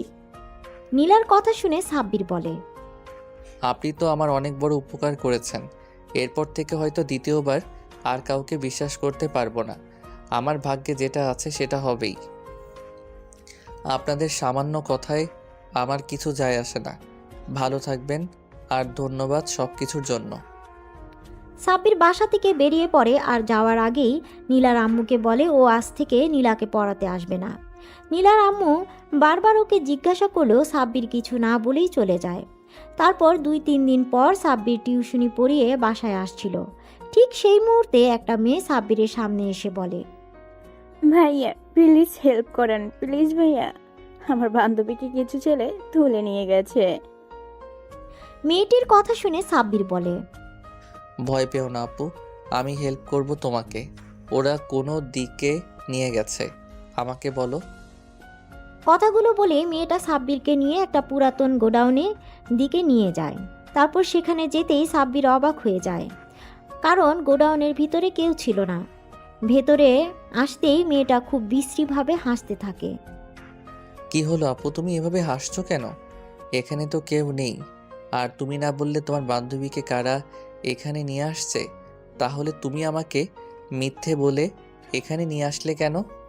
খেলা তো এবার শুরু হবে মেরি জান। কথাগুলো বলেই মেয়েটা নিজের জামাকাপড় ছিঁড়তে থাকে আর চিৎকার করে মানুষজন ডাকতে থাকে। মেয়েটার এমন চিৎকার শুনে সাথে সাথেই কিছু লোকজন এসে সেখানে উপস্থিত হয়। তারপর মেয়েটার এই অবস্থা দেখে সবাই ভাবে সাব্বির হয়তো মেয়েটাকে ধর্ষণ করছিল, তাই ওকে এলোপাথারি মারতে শুরু করে। ওদের মাঝে একটা লোক পুলিশকে ফোন করে সাব্বিরকে পুলিশে দেয়। আর সবটাই নীলার প্ল্যান ছিল। আর ভাগ্যটা সেদিন সাব্বিরের সাথে ছিল। ওই থানার ওসি সাব্বিরের আব্বুর বন্ধু ছিল। উনি সাব্বিরকে খুব ভালোভাবেই চিনত। সাব্বির এরকম কোনো কাজ করতে পারে না, সেটা ওসি জানতো। তাই উনি সবটা খোঁজ খবর নিয়ে বুঝতে পারে সবটা একটা প্ল্যান ছিল। আর সেখানে এই ঘটনাটা সেই এরিয়ার সিসিটিভি ক্যামেরায় সব ধরা পড়ে যায়। তখন সাব্বিরকে ওসি ছেড়ে দেয়। সাব্বিরের আব্বু আম্মু এতটাই ভয় পেয়ে গিয়েছিল যে সেদিনই সাব্বিরকে নিয়ে এলাকা ছেড়ে চলে যায়। তারপর আর কি, বাকিটুকু তো আপনারা জেনে গেছেন। নীলা নিজের পাপে শাস্তি পেয়েছে। অন্যদিকে সাব্বির খুব কষ্ট করে আর পরিশ্রম করে অনেক ভালো রেজাল্ট করে এই ভার্সিটিতে চান্স পায়। তাই ওকে আবারও ঢাকাতে ফিরে আসতে হয়েছে। সাব্বিরে কখনো ভাবিনি যে এখানে এসে নীলার সম্পর্কে এরকম কথা শুনতে হবে। তো বর্তমানে ফেরা যাক। সাব্বির মারিয়ার মুখোমুখি বসে আছে। ও কি বলবে ভেবে পাচ্ছে না। হঠাৎ মারিয়া বলতে আরম্ভ করে, আর তুমি সেই সাব্বির যার সাথে আমার বোন এরকম করেছিল। এটা জানার পর থেকে লজ্জার জন্য আমি তোমার সামনে আসতে পারিনি। আমি আমার বোনের কাজের জন্য আমি তোমার কাছে ক্ষমা চাচ্ছি। নীলা যেটা করেছে তোমার সাথে সেটা হয়তো ক্ষমার অযোগ্য। এমনকি সেদিন হসপিটালেও এই জন্যই তোমার সামনে যেতে পারিনি। আরে না না, তোমাকে মাপ চাইতে হবে না। তোমার আর তোমার বোনের মধ্যে আকাশ পাতাল তফাৎ। তোমার বোনের থেকে আমি প্রথম থেকেই দূরে দূরে থাকতাম, কারণ ওকে আমার কখনোই পছন্দ ছিল না। শুধু ওর জেদের কাছে হার মেনে ওর সাথে রিলেশনে যেতে হয়েছিল। থাক, সেগুলো পুরনো অতীত। ওসব কথা আর না তোলাই ভালো। তবে তুমি কি আমাকে ক্ষমা করে দিয়েছো তো? ক্ষমা করার প্রশ্নই ওঠে না। তুমি তো কখনো ভুল করনি। যা করেছে নীলা করেছে, তার ভুলের জন্য তুমি কেন লজ্জিত হবে? এসব কথা আমি ভুলে গেছি। সেসব কথা মনে করে নিজেকে ছোট করো না। আমি কখনোই ওর জন্য তোমাকে অন্য চোখে দেখিনি। আমি মেয়েদেরকে অনেক সম্মান করি, তাই তোমাকে কখনো অসম্মান করব না, কথা দিলাম। সাব্বিরের কথা শুনে মারিয়া একটা স্বস্তির নিঃশ্বাস ফেলে সাব্বিরকে বলে, তাহলে আজ থেকে আমরা বেস্ট ফ্রেন্ড। সাব্বির একবার মারিয়ার দিকে তাকাচ্ছে, একবার মারিয়ার হাতের দিকে, তারপর মুচকে একটা হাসি দিয়ে মারিয়ার হাতের সাথে হাত মিলিয়ে বলে, ওকে বেস্ট ফ্রেন্ডস। মারিয়া কিছুক্ষণ চুপ থেকে বলে, আচ্ছা, আমি একটা প্রশ্ন করব তোমাকে। বলো, কি বলবে? আচ্ছা, আমি তো নীলাকে পড়াতে যেতাম, কোনোদিন তো তোমাকে দেখিনি। আরে পাগল, আমি তো পড়াশোনার জন্য দেশের বাইরেই গিয়েছিলাম। নীলার হঠাৎ চলে যাওয়ায় আব্বু আম্মু অনেক ভেঙে পড়েছিল, তাই আমাকে দেশে ফিরে আসতে হয়েছে। তারপর আব্বু আম্মু আর আমাকে যেতে দেয়নি। এইখানে থেকে পড়াশোনাটা কন্টিনিউ করছি। নীলা চলে যাওয়াতে আব্বু আম্মু আমাকে চোখে হারায়, তাই কোথাও একা ছাড়ে না। সবসময় আমাকে চোখে চোখে রাখে, সামনে নিয়ে রাখে। ও আচ্ছা, বুঝলাম। এভাবে দেখতে দেখতে বেশ কয়েকদিন কেটে গেছে। আর এই কয়েকটা দিনে মারিয়া আর সাব্বিরের মাঝে খুব ভালো বন্ধুত্বপূর্ণ সম্পর্ক তৈরি হয়েছে। মারিয়া ধীরে ধীরে সাব্বিরের প্রতি অনেক দুর্বল হয়ে পড়েছে। মারিয়া এখন সাব্বিরকে ছাড়া কিছুই কল্পনা করতে পারে না। তারপরও সাব্বিরকে নিজের মনের কথা বলতে পারে না। এভাবে হঠাৎ একদিন সাব্বিরের ক্যান্টিনের দিকে যাচ্ছিল। ঠিক সেই সময় কোথা থেকে একটা মেয়ে সাব্বিরের বলে চিৎকার করে ছুটে এসে ওকে জড়িয়ে ধরে। মেয়েটার এমন কর্মকাণ্ডে সাব্বির টাল সামলাতে না পেরে 2 কদম পিছিয়ে যায়। তারপর নিজেকে সামলে নিয়ে জড়িয়ে ধরা মেয়েটিকে দেখার চেষ্টা করে, কিন্তু মেয়েটার মুখ দেখতে পাচ্ছে না, কারণ মেয়েটা ওর বুকে মুখটা গুজে রেখেছিল। সাব্বির মেয়েটাকে জোরে করে সরিয়ে নিয়ে দেখে এটা আর কেউ না, ওর কাজিন তিন্নি। তিন্নিকে দেখে সাব্বির ভুরু কুচকে তাকায়। তিন্নি মুচকে একটা হাসি দিয়ে বলে, কেমন আছো সাব্বির ভাইয়া? কিরে, তুই এখানে কি করে এলি? তুই না দেশের বাইরে ছিলি, তাহলে দেশে ফিরলি কবে? ভাইয়া, আমি আজকে দেশে ফিরেছি আর এসে তোমার সাথে দেখা করতে চলে এসেছি। তুমি খুশি হওনি আমাকে দেখে? খুশি হয়েছি, আর অবাকও হয়ে গেছি। হঠাৎ তোকে দেখে ঘাবড়ে গিয়েছিলাম। কিন্তু তোমাকে দেখতে তো মনে হচ্ছে না তুমি খুশি হয়েছো। মনে হয়েছে আমার উপরে বিরক্ত হচ্ছ। পাগলি, আমি এতদিন পর আমার পিচ্চি বোনটাকে দেখতে পেলাম, আর আমি খুশি না হয়ে থাকতে পারি? আচ্ছা, এখন আর মুখ ভার করে থাকিস না, চল তোকে আমার ভার্সিটিটা ঘুরিয়ে দেখাই। সাব্বির তিন্নিকে নিয়ে ভার্সিটির অন্য দিকটায় চলে যায়। ওরা যেতে মারিয়া আর ওর বান্ধবীগুলো আড়াল থেকে বেরিয়ে আসে। মারিয়ার বান্ধবীগুলো এতক্ষণ মারিয়াকে আটকে রেখেছিল, কারণ তিন্নি সাব্বিরকে জড়িয়ে ধরতে দেখে ও বেজায় রেগে গিয়েছিল। মারিয়া পারে তো এসে তিন্নিকে খুন করে। মারিয়া রাগে ফুঁসছে, কারণ সাব্বির অন্য একটা মেয়ের সাথে সময় দিচ্ছে। ও কোনো মতেই মেনে নিতে পারছে না সাব্বির অন্য একটা মেয়ের হাত ধরে ঘুরছে, হাসাহাসি করছে, ওকে জড়িয়ে ধরছে, এমনকি খাইয়ে পর্যন্ত দিচ্ছে। মারিয়া আরেক মুহূর্ত যদি এখানে থাকে তাহলে তন্নিকে ভস্ম করে দিবে। সাব্বির আর তন্নি ভার্সিটি থেকে চলে যাওয়ার উদ্দেশ্যে পা বাড়াতেই ওরা গিয়ে মারিয়ার সামনে পড়ে। মারিয়া খেয়াল করে মেয়েটা সাব্বিরের হাত ধরে রেখেছে। মারিয়ার আগুন চোখ সাব্বিরের দিকে তাকাতেই মারিয়াকে সাব্বির চোখের ইশারায় জিজ্ঞাসা করে কি হয়েছে, কিন্তু কিছু বলে না, মুখ ফিরিয়ে নেয়। কিছুক্ষণ চুপ থেকে সাব্বির বলে, পিচি বোন, এটা আমাদের ভার্সিটির সিনিয়র আপু, আর ও আমার বেস্ট ফ্রেন্ড। আর মারিয়া এই হচ্ছে আমার কাজিন তিন্নি। মারিয়া অন্যদিকে মুখ ঘুরিয়ে রেখেছিল। সাব্বিরের কথায় ওদের দিকে তাকায়। মারিয়ার রাগের কারণ হচ্ছে তিন্নি মারিয়ার থেকেও সুন্দরী, আর প্রতিটা মেয়ের জাতিগত অভ্যাস নিজের থেকে সুন্দরী কাউকে দেখলেই বিনা কারণে রেগে যাওয়া, তার উপরে আবার সেটা যদি নিজের প্রিয় মানুষের সাথে ঘুরোঘুরি করে। মারিয়া নিজের রাগটা কন্ট্রোল করে মুখে বলে, ভালোই তো। আসসালামু আলাইকুম আপু, কেমন আছেন? ওয়ালাইকুম আসসালাম, আলহামদুলিল্লাহ আমি ভালো আছি। তুমি কেমন আছো? জি আপু, ভালো আছি। তিন্নিকে মারিয়ার একটু সহ্য হচ্ছে না। তারপরও এটা ভেবে নিজের মনকে সান্ত্বনা দিচ্ছে যে মেয়েটা ওর থেকে সিনিয়র আপু। তিন্নি সাব্বিরকে ছোটবেলা থেকেই অনেক ভালোবাসে, কিন্তু সাব্বিরের অতিরিক্ত রাগের কারণে কখনো ভয়ে ওকে বলতে পারেনি। তিন্নি নিজেও মারিয়াকে দেখে সহ্য করতে পারছে না। ও নিজেকে এটা ভেবে সান্ত্বনা দিচ্ছে যে মারিয়া সাব্বিরের সিনিয়র, তাই ওর সাথে কখনোই সাব্বিরের সম্পর্ক হয় না। মারিয়া রেগে সেখান থেকে ওর বান্ধবীদেরকে নিয়ে সেখান থেকে চলে যায়। সাব্বির মারিয়াকে কয়েকবার ডাকলো, তারপরও দাঁড়ালো না। সাব্বির তিন্নিকে নিয়ে বাসায় চলে আসে। তারপর ভিতরে আসতেই আম্মু বলে, কিরে, তোরা চলে এসেছিস? মেয়েটাকে কতবার বললাম ভার্সিটিতে যেতে হবে না, তুই একটু পরেই চলে আসবি, তারপরও দেখা করতে চলে গেল। ও আমার সুইট কিউট আন্টি, আমি এতদিন পরে দেশে ফিরলাম আর ঋষি সাব্বির ভাইয়াকে দেখবো না, এটা কোনো কথা? আমি ভাইয়ার জন্য দেশে ফিরছি না। তিন্নির কথা শুনে সাব্বির অবাক হয়ে ওর দিকে তাকায়। তারপর ওর মাথায় একটা চাটি মেরে বলে, এই, তুই আমার জন্য দেশে ফিরেছিস মানে? সাব্বিরের হাতির চাটি খেয়ে তিন্নির হুঁশ ফিরে, বুঝতে পারে ও আবেগের বশে কি বলে ফেলেছে। তখন তিন্নি জিহ্বায় কামড় দিয়ে বলে, ওপস, না কিছু না। কথাটা বলেই তিন্নি ছুটে নিজের রুমে চলে যায়। তিন্নির চলে যাওয়া দেখে আম্মু মুচকি হাসি দিয়ে বলে, পাগলি মেয়ে একটা। তিন্নির কথাগুলো সাব্বিরের কেমন জানি লাগলো। তারপরও বিষয়টাকে খুব বেশি পাত্তা না দিয়ে নিজের রুমে চলে যায়। রুমে এসে বিছানায় ধপ করে শুয়ে পড়ে আর ভাবতে থাকে যে মারিয়া তখন ওভাবে রেগে চলে গেল কেন। আচ্ছা, এই মেয়ে সবসময় এমন করে কেন? আমি যদি কোনো মেয়ের সাথে কথা বলি তাও রেগে যায়, আগুন চোখে তাকিয়ে থাকবে, কখনো কোনো মেয়ের সাথে ফ্রেন্ডশিপ করতে দেয় না। এমন কেন করে মেয়েটা? আর আজকে কিনা শেষমেশ তিন্নিকে আমার সাথে দেখেও রেগে গেল। ও গড, আমি পাগল হয়ে যাব। কথাগুলো ভাবতে ভাবতে সাব্বির ঘুমিয়ে পড়ে। দেখতে দেখতে আরও কিছুদিন কেটে যায়। এই কয়েকদিনে মারিয়া সাব্বিরের সাথে ভালোভাবে কথা বলেনি, আর সাব্বিরও মারিয়াকে সময় দিতে পারেনি, কারণ তিন্নি সবসময় ওর সাথে থেকেছে। তিন্নির কারণে সাব্বির মারিয়াকে একটা কলও দিতে পারেনি।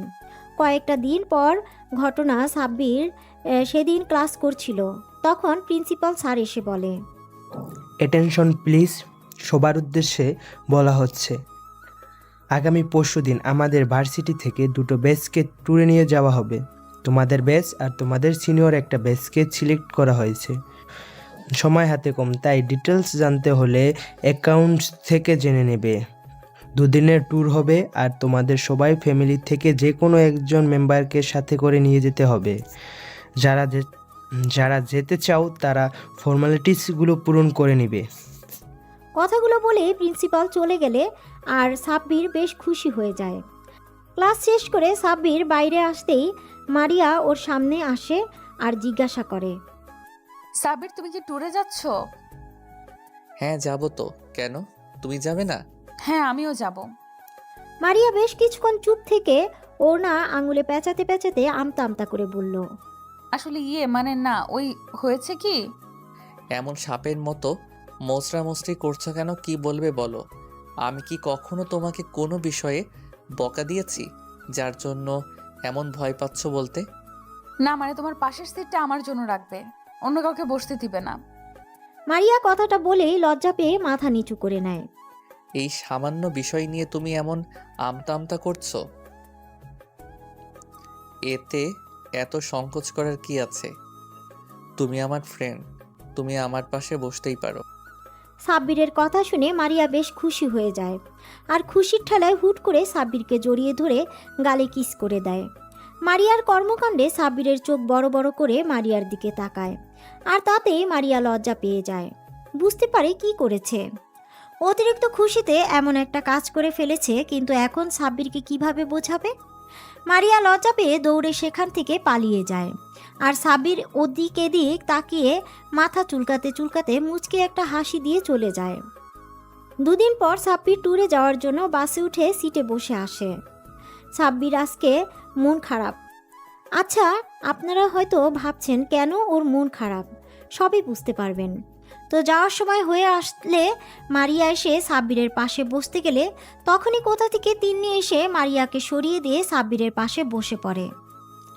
এবার আপনারা বুঝতে পারলেন তো সাব্বিরের মন খারাপের কারণ। মারিয়ার অনেক কষ্ট হচ্ছে সাব্বিরের পাশে তিন্নিকে দেখে, তারপরও মারিয়ার কিছু বলে না। সাব্বিরের পিছনের সিটে বসে পড়ে। তিন্নি সাব্বিরের কাঁধে মাথা দিয়ে ওর একটা হাত জড়িয়ে ধরে চোখ বন্ধ করে নেয়, যেটা দেখে মারিয়া আর নিজেকে কন্ট্রোল করতে পারে না। ও কান্না করে দেয়। তারপর একটা সময় কান্না করতে করতে ঘুমিয়ে পড়ে। উফ তিন্নি, বাসের মধ্যে এগুলো কি করছিস? সবাই কি ভাববে? একটু দূরে সরে বস, এটা বাসা নয়, পাবলিক প্লেস। ভাইয়া, তুমি আমাকে বকা দিচ্ছ? আমি কি তোমাকে একটু জড়িয়ে ধরতে পারি না? আমার তো বাসে ভয় লাগে, ওই জন্য তো তোমার কাঁধে মাথা রেখেছি, আর তুমি আমাকে বকা দিচ্ছ। দেখ তিন্নি, তোর বাসে ভয় লাগে এজন্য আমি তোকে আমার সাথে আসতে বারণ করেছিলাম, কিন্তু তুই কি করলি? আম্মুকে দিয়ে শেষমেশ আমাকে রাজি করালি। তাহলে এখন এসব বলছিস কেন? আমাকে ছাড় আর দূরে সরে বস। কথাগুলো বলে সাব্বির তিন্নির থেকে নিজেকে ছাড়িয়ে নেয়। বেশ কয়েক ঘন্টা পর ওরা নির্দিষ্ট গন্তব্যস্থলে পৌঁছায় যায়। বাস থামতেই বা সবাই এক এক করে বাস থেকে নেমে যায়, কিন্তু সাব্বির খেয়াল করে মারিয়া নামছে না। সাব্বির আবারও বাসে উঠে গেলে তিন্নি ওর হাত ধরে আটকে দিতে বলে। কোথায় যাচ্ছ ভাইয়া? আমি তো এখানে। তিন্নি, হাতটা ছাড়, আমি মারিয়াকে খুঁজতে যাচ্ছি। ও এখনো বাসা থেকে নামেনি। আমার হাতটা ছাড়, আমি ওকে নিয়ে আসি। কেন? তোমার ওকে আনতে যেতে হবে কেন? ও কি একা একা আসতে পারে না নাকি? উনি কি আনন্দ? কোনো বাচ্চা আসতে পারবে না? ও বাসা থেকে নামলো কি নামলো না তাতে তোমার কি? সব সময় তোমাকে কেন যেতে হবে? তোমাকে আমি কোথাও যেতে দিব না। তিন্নির কথা শুনে সাব্বির বেশ রেগে যায় আর বলে, লিমিট ক্রস করিস না। তিন্নি, হাতটা ছাড়। মারিয়া আমার বেস্ট ফ্রেন্ড, ওর সম্বন্ধে তুমি এরকম করে আর একটা ওয়ার্ড বললে আমার থেকে খারাপ আর কেউ হবে না। তুই আমার বোন আর ও আমার বেস্ট ফ্রেন্ড, তাই তুই তোর লিমিটের মধ্যে থাক। সাব্বির তিন্নির হাত থেকে নিজের হাতটা ছাড়িয়ে নিয়ে বাসের ভিতরে যায়। গিয়ে দেখে মারিয়া জানালার ধারে মাথা ঠেকিয়ে ঘুমিয়ে পড়েছে। সাব্বির গিয়ে মারিয়ার পাশে বসে। খেয়াল করে ওকে ঘুমন্ত অবস্থায় একদম পরীর মতো লাগছে।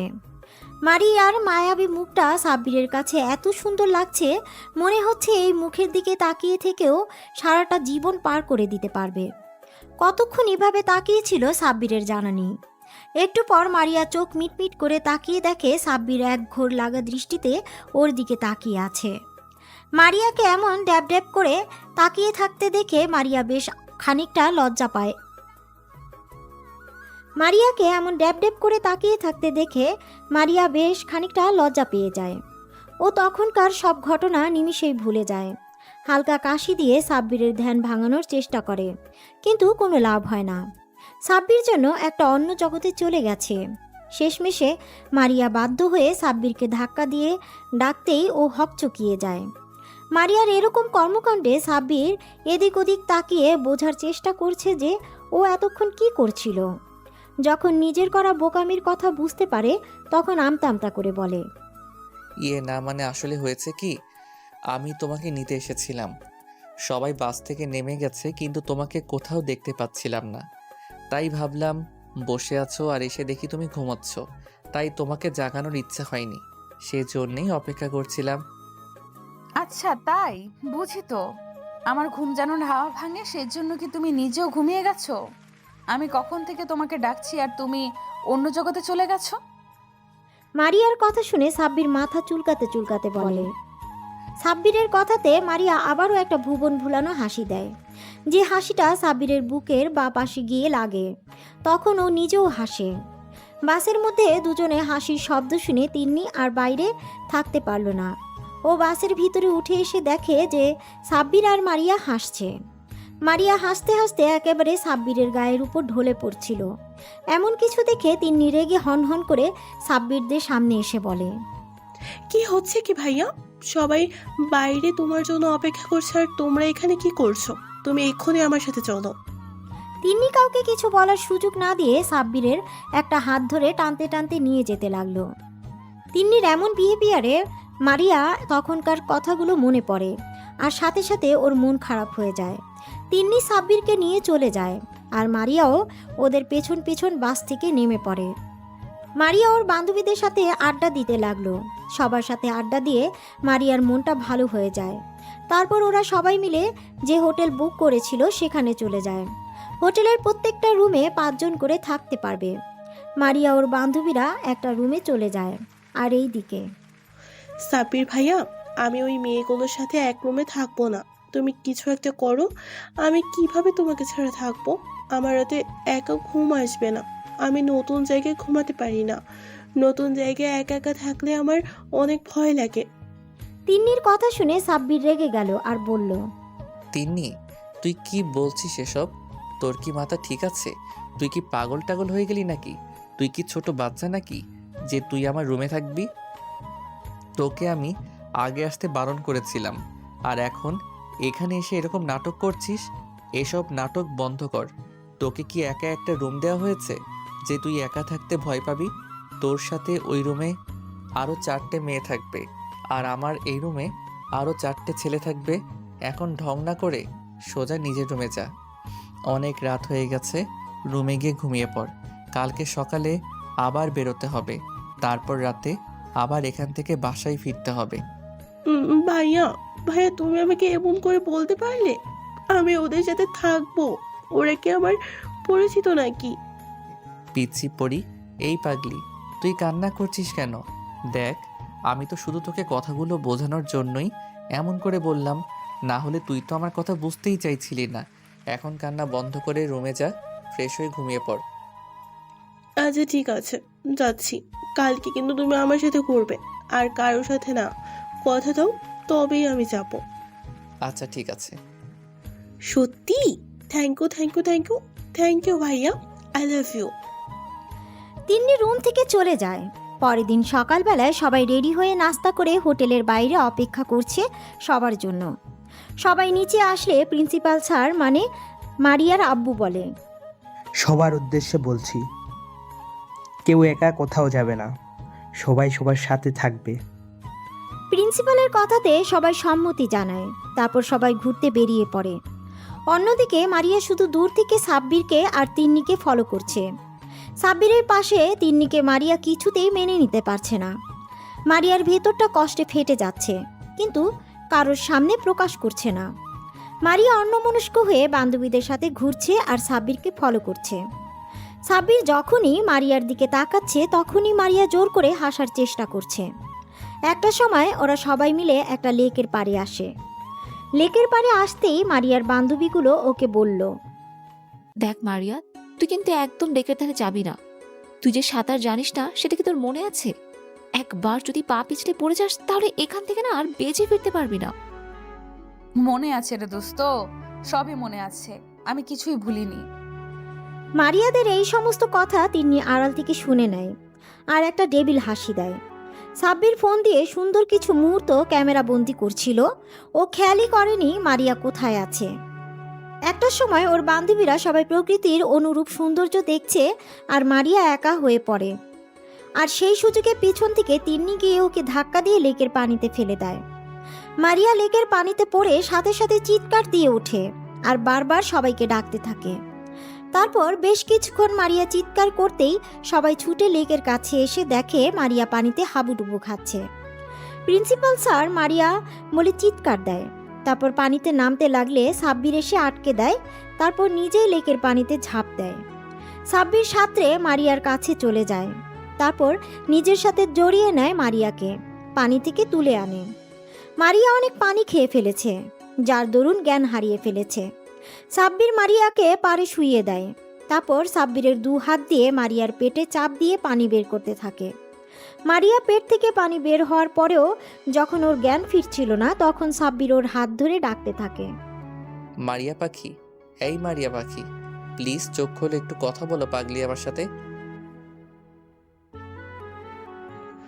না না, এই কিছুতেই হতে পারে না। আমার এত সাজানো প্ল্যানটা কিভাবে নষ্ট হলো? এইভাবে চললে একদমই হবে না। তাহলে সাব্বির আমার হাতছাড়া হয়ে যাবে, আর ওকে আমি কিছুতেই অন্য কারো হতে দিব না। সাব্বির শুধুই আমার। সাব্বিরকে আমি ছাড়া আর কেউ পাবে না। সাব্বিরের দিকে যদি অন্য কেউ তাকায়, তার চোখ আমি তুলে নিব। মারিয়া, তোর এত বড় সাহস! তুই আমার সাব্বিরকে নিজের করে পেতে চাইছিস? তোর বোনের মৃত্যুটা আমার হাতে হতো, কিন্তু ভাগ্যের খেলা, সে নিজের মৃত্যু নিজেই লিখে নিয়েছে। এখন তোর পালা। তিন্নি, তুই ভাব, তোকে বড় কিছু করতে হবে। মারিয়া, তুমি রেডি থাকো। এবার তোর সাথে যেটা হতে চলেছে সেটা তুই কল্পনাও করতে পারবি না। তিন্নিমা, আমার কি হয়েছে? এভাবে কান্না করছিস কেন? দরজাটা খোল, কি হয়েছে সেটা না বলে কিভাবে হবে? এভাবে খাওয়া দাওয়া বন্ধ করে রুমে দরজা লক করে কান্না করলে হবে? একটু দরজা খোল, বল মা কি হয়েছে? আম্মুর কথা শুনে তিন্নি রুমের ভেতর থেকে জোরে চিৎকার দিয়ে বলে, আন্টি, তুমি এখান থেকে চলে যাও। আমি কিচ্ছু খাবো না, আর রুমের দরজাও খুলবো না। এরকম করলে কেমন করে হবে? এমন জেদ ধরে থাকলে হবে? বল মা, দরজাটা একটু খোল, কি চাই বল? তোর যা চাই আমি তোকে দিব, শুধু একটা বার বল তোর কি চাই, দেখ আমি তোকে সেটাই দিব। তাও দরজা খোল মা, তুই সারাদিন কিছু খাসনি, এভাবে না খেয়ে কান্নাকাটি করলে তো অসুস্থ হয়ে পড়বি। আন্টি, আমি যা বলবো তাই শুনবে তুমি? আমি যা চাইবো সেটাই দিবে, বলো। বললাম দিব, তুই একবার দরজাটা খোল মা, তুই যা বলবি সেটাই হবে। এভাবে বললে হবে না। তুমি কথা দাও আমি যা চাইবো তাই দিবে, তাহলে আমি দরজা খুলবো, না হলে আমি দরজা খুলবো না। আচ্ছা ঠিক আছে, আমি কথা দিলাম, তুই যা বলবি সেটাই হবে, এখন দরজাটা খোল। আম্মুর কথাতে তিন্নি ছুটে এসে দরজা খুলে দেয়। তারপর আম্মুর হাতটা ধরে এনে বেডে বসিয়ে দেয়। তিন্নির আম্মুর পায়ের কাছে বসে পড়ে। তিন্নির আম্মুর একটা হাত মাথার উপরে রেখে বলে, তাহলে আমার মাথায় হাত রেখে বলো, আমি এই মুহূর্তে তোমার কাছে যেতে চাইবো, তুমি সেটাই দিবে। মায়েরা কখনো সন্তানের মাথার উপর হাত দিয়ে কসম করে না, বুঝেছিস পাগলি মেয়ে? আমি একবার বলেছিলাম তুই যেটা বলবি সেটা চাইবি, আমি সেটাই তোকে দেওয়ার চেষ্টা করব। সত্যি তো? হ্যাঁ সত্যি, এবার বল তোমার কি চাই? আন্টি, আমি তোমার ছেলের বউ হতে চাই। আমি ঈশানকে অনেক ভালোবাসি। আমি তোমার ছেলেকে ছাড়া থাকতে পারবো না। তুমি যদি আমার বিয়েটা সাব্বিরের সাথে না দাও, তাহলে আমি আমি আমি আমি নিজেকে শেষ করে দিব। আমি তোমার ছেলেকে নিজের থেকেও বেশি ভালোবাসি। ওকে ছাড়া থাকার কথা কল্পনা করতে পারি না। সাব্বির আমার জান, প্রাণ, কলিজা, সব কিছু। আমার পুরো মন মস্তিষ্কে বসবাস করা পুরুষটা সাব্বির। আন্টি, আমি তোমার ছেলেকে চাই, তুমি ওকে আমার করে দাও।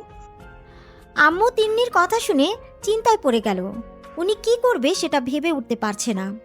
আম্মু শুধু ভাবছে সাব্বির যদি অন্য কাউকে ভালোবাসে আর তিন্নিকে যদি বিয়ে করতে রাজি না হয়, তাহলে উনি তিন্নিকে দেওয়া কথা কিভাবে রাখবে। আর মেয়েটা যেভাবে পাগলামি শুরু করে দিয়েছে, এখন যদি ওকে অন্য কিছু বলা হয়, নিশ্চয়ই উল্টাপাল্টা কিছু করে ফেলবে। আর আম্মু ওকে কথা দিয়ে ফেলেছে, উনি এখন কথা কিভাবে ফিরিয়ে নেবে। অনেক ভাবনা চিন্তা করার পর আম্মু বলে, দেখো মা, তোমার পরিস্থিতি আমি বুঝতে পেরেছি, কিন্তু এটা সাব্বির লাইফের ব্যাপার। ওর লাইফের সিদ্ধান্ত আমি কিভাবে নিব? ও যদি অন্য কাউকে ভালোবেসে থাকে তখন কি হবে? তাছাড়া সাব্বিরকে না জিজ্ঞাসা করে আমি তোমাকে এত বড় একটা সিদ্ধান্ত নেই বলো? না না, আমি কিচ্ছু জানি না। তুমি আমাকে কথা দিয়েছো, আমি যা চাইবো তুমি তাই দেবে। আমার এখন তোমার ছেলেকে চাই, মানে চাই। আর বিয়েটা আমি কালকেই করতে চাই। আর যদি না হয়, আমি আমি নিজেকে শেষ করে দিব। তিন্নির এরকম কথা শুনে আম্মু নিজের মন মস্তিষ্কের সাথে লড়াই করতে না পেরে তিন্নিকে কথা দিয়ে দেয় সাব্বিরের সাথেই ওর বিয়েটা দিবে, আর সেটা কালকেই।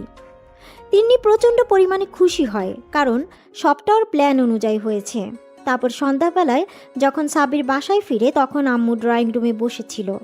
সাব্বির রুমে যেতে গেলে আম্মু ওকে ডাক, সাব্বির শোন, তোর সাথে কথা আছে। জি আম্মু, বলো কি বলবে? তুই কি কাউকে ভালোবাসিস? মানে তোর কি কোনো পছন্দের মানুষ আছে? হঠাৎ এই প্রশ্ন কেন আম্মু? প্রশ্ন বদল প্রশ্ন চাইনি আমি, উত্তর চেয়েছি, উত্তরটা দাও। না আম্মু, আমি কাউকে ভালোবাসি না, আমার কোনো মনের মানুষ নেই। জন্মের পর থেকে আমি তোর কাছে কখনো কিছু চাইনি। আজকে যদি তোর কাছে কিছু চাই বা তোর জীবনের সবচেয়ে বড় সিদ্ধান্তটা যদি আমি নেই, তাহলে তুই কি সেটা মেনে নিবি? আম্মু এইভাবে বলছো কেন? আম্মু, তুমি আমাকে পৃথিবীর আলো দেখিয়েছো। তোমার অধিকার আছে আমার সমস্ত বিষয়ে সিদ্ধান্ত নেওয়া। তুমি আর আব্বু ছাড়া আমার কে আছে বলো? তোমরা তো আমার পুরো পৃথিবী। তোমাদের জন্য কিছু করতে পারলে আমি নিজেকে ধন্য মনে করব। আম্মু, শুধু একবার বলো আমাকে কি করতে হবে বা তুমি কি চাও। তুমি যা বলবে আমি তাই শুনবো। আমি কথা দিলাম, তুমি যা বলবে আমি তাই শুনবো। এভাবে না, তুই আমার মাথায় হাত দিয়ে বল, আমি যা চাইবো তাই দিবি। কিরে, তুই চুপ করে আসিস কেন? বল, আমি যা চাইবো তাই দিবি। আমি চাই তোর সাথে তিন্নির বিয়ে দিতে। আমি আগামীকালকেই তোদের বিয়ে ব্যবস্থা করেছি। সাব্বিরের আম্মুর মুখে এরকম কথা শুনে যেন আকাশ থেকে পড়ল। ও নিজের কানকে বিশ্বাস করতে পারছে না। আম্মু নাকি তিন্নির সাথে ওর বিয়ে ঠিক করেছে। আম্মুর কথাটা শুনে সাব্বিরের বুকটা ধক করে ওঠে, কারণ সাব্বিরের এই কয়দিনে খুব ভালোভাবেই বুঝতে পেরেছে ও মারিয়াকে প্রচণ্ড পরিমাণে ভালোবাসে, আর ওকে ছেড়ে থাকার কথা কল্পনাও করতে পারে না সাব্বির। দমটা বন্ধ হয়ে আসে, আর সেখানে অন্য কাউকে বিয়ে করার কথা ভাবলেও সাব্বিরের কষ্টে বুকটা ফেটে যাচ্ছে। সাব্বির এখন কি করবে? আম্মু ওর মাথায় হাত দিয়ে ওয়াদা করিয়েছে, আম্মু যা বলবে তাই শুনবে। সাব্বির কি বলবে কি করবে কিছুই বুঝতে পারছে না। তারপর ও নিজেকে স্বাভাবিক করে নিয়ে বলে, আম্মু, তুমি কি বলছো? তুমি জানো তিন্নিকে আমি বোনের নজরে দেখি, কখনো ওকে নিয়ে অন্য কিছু ভাবিনি। আমি ওকে সব সময় ছোট বোনের নজরে দেখি, আর আমার মাঝে তেমন কোনো সম্পর্ক নেই।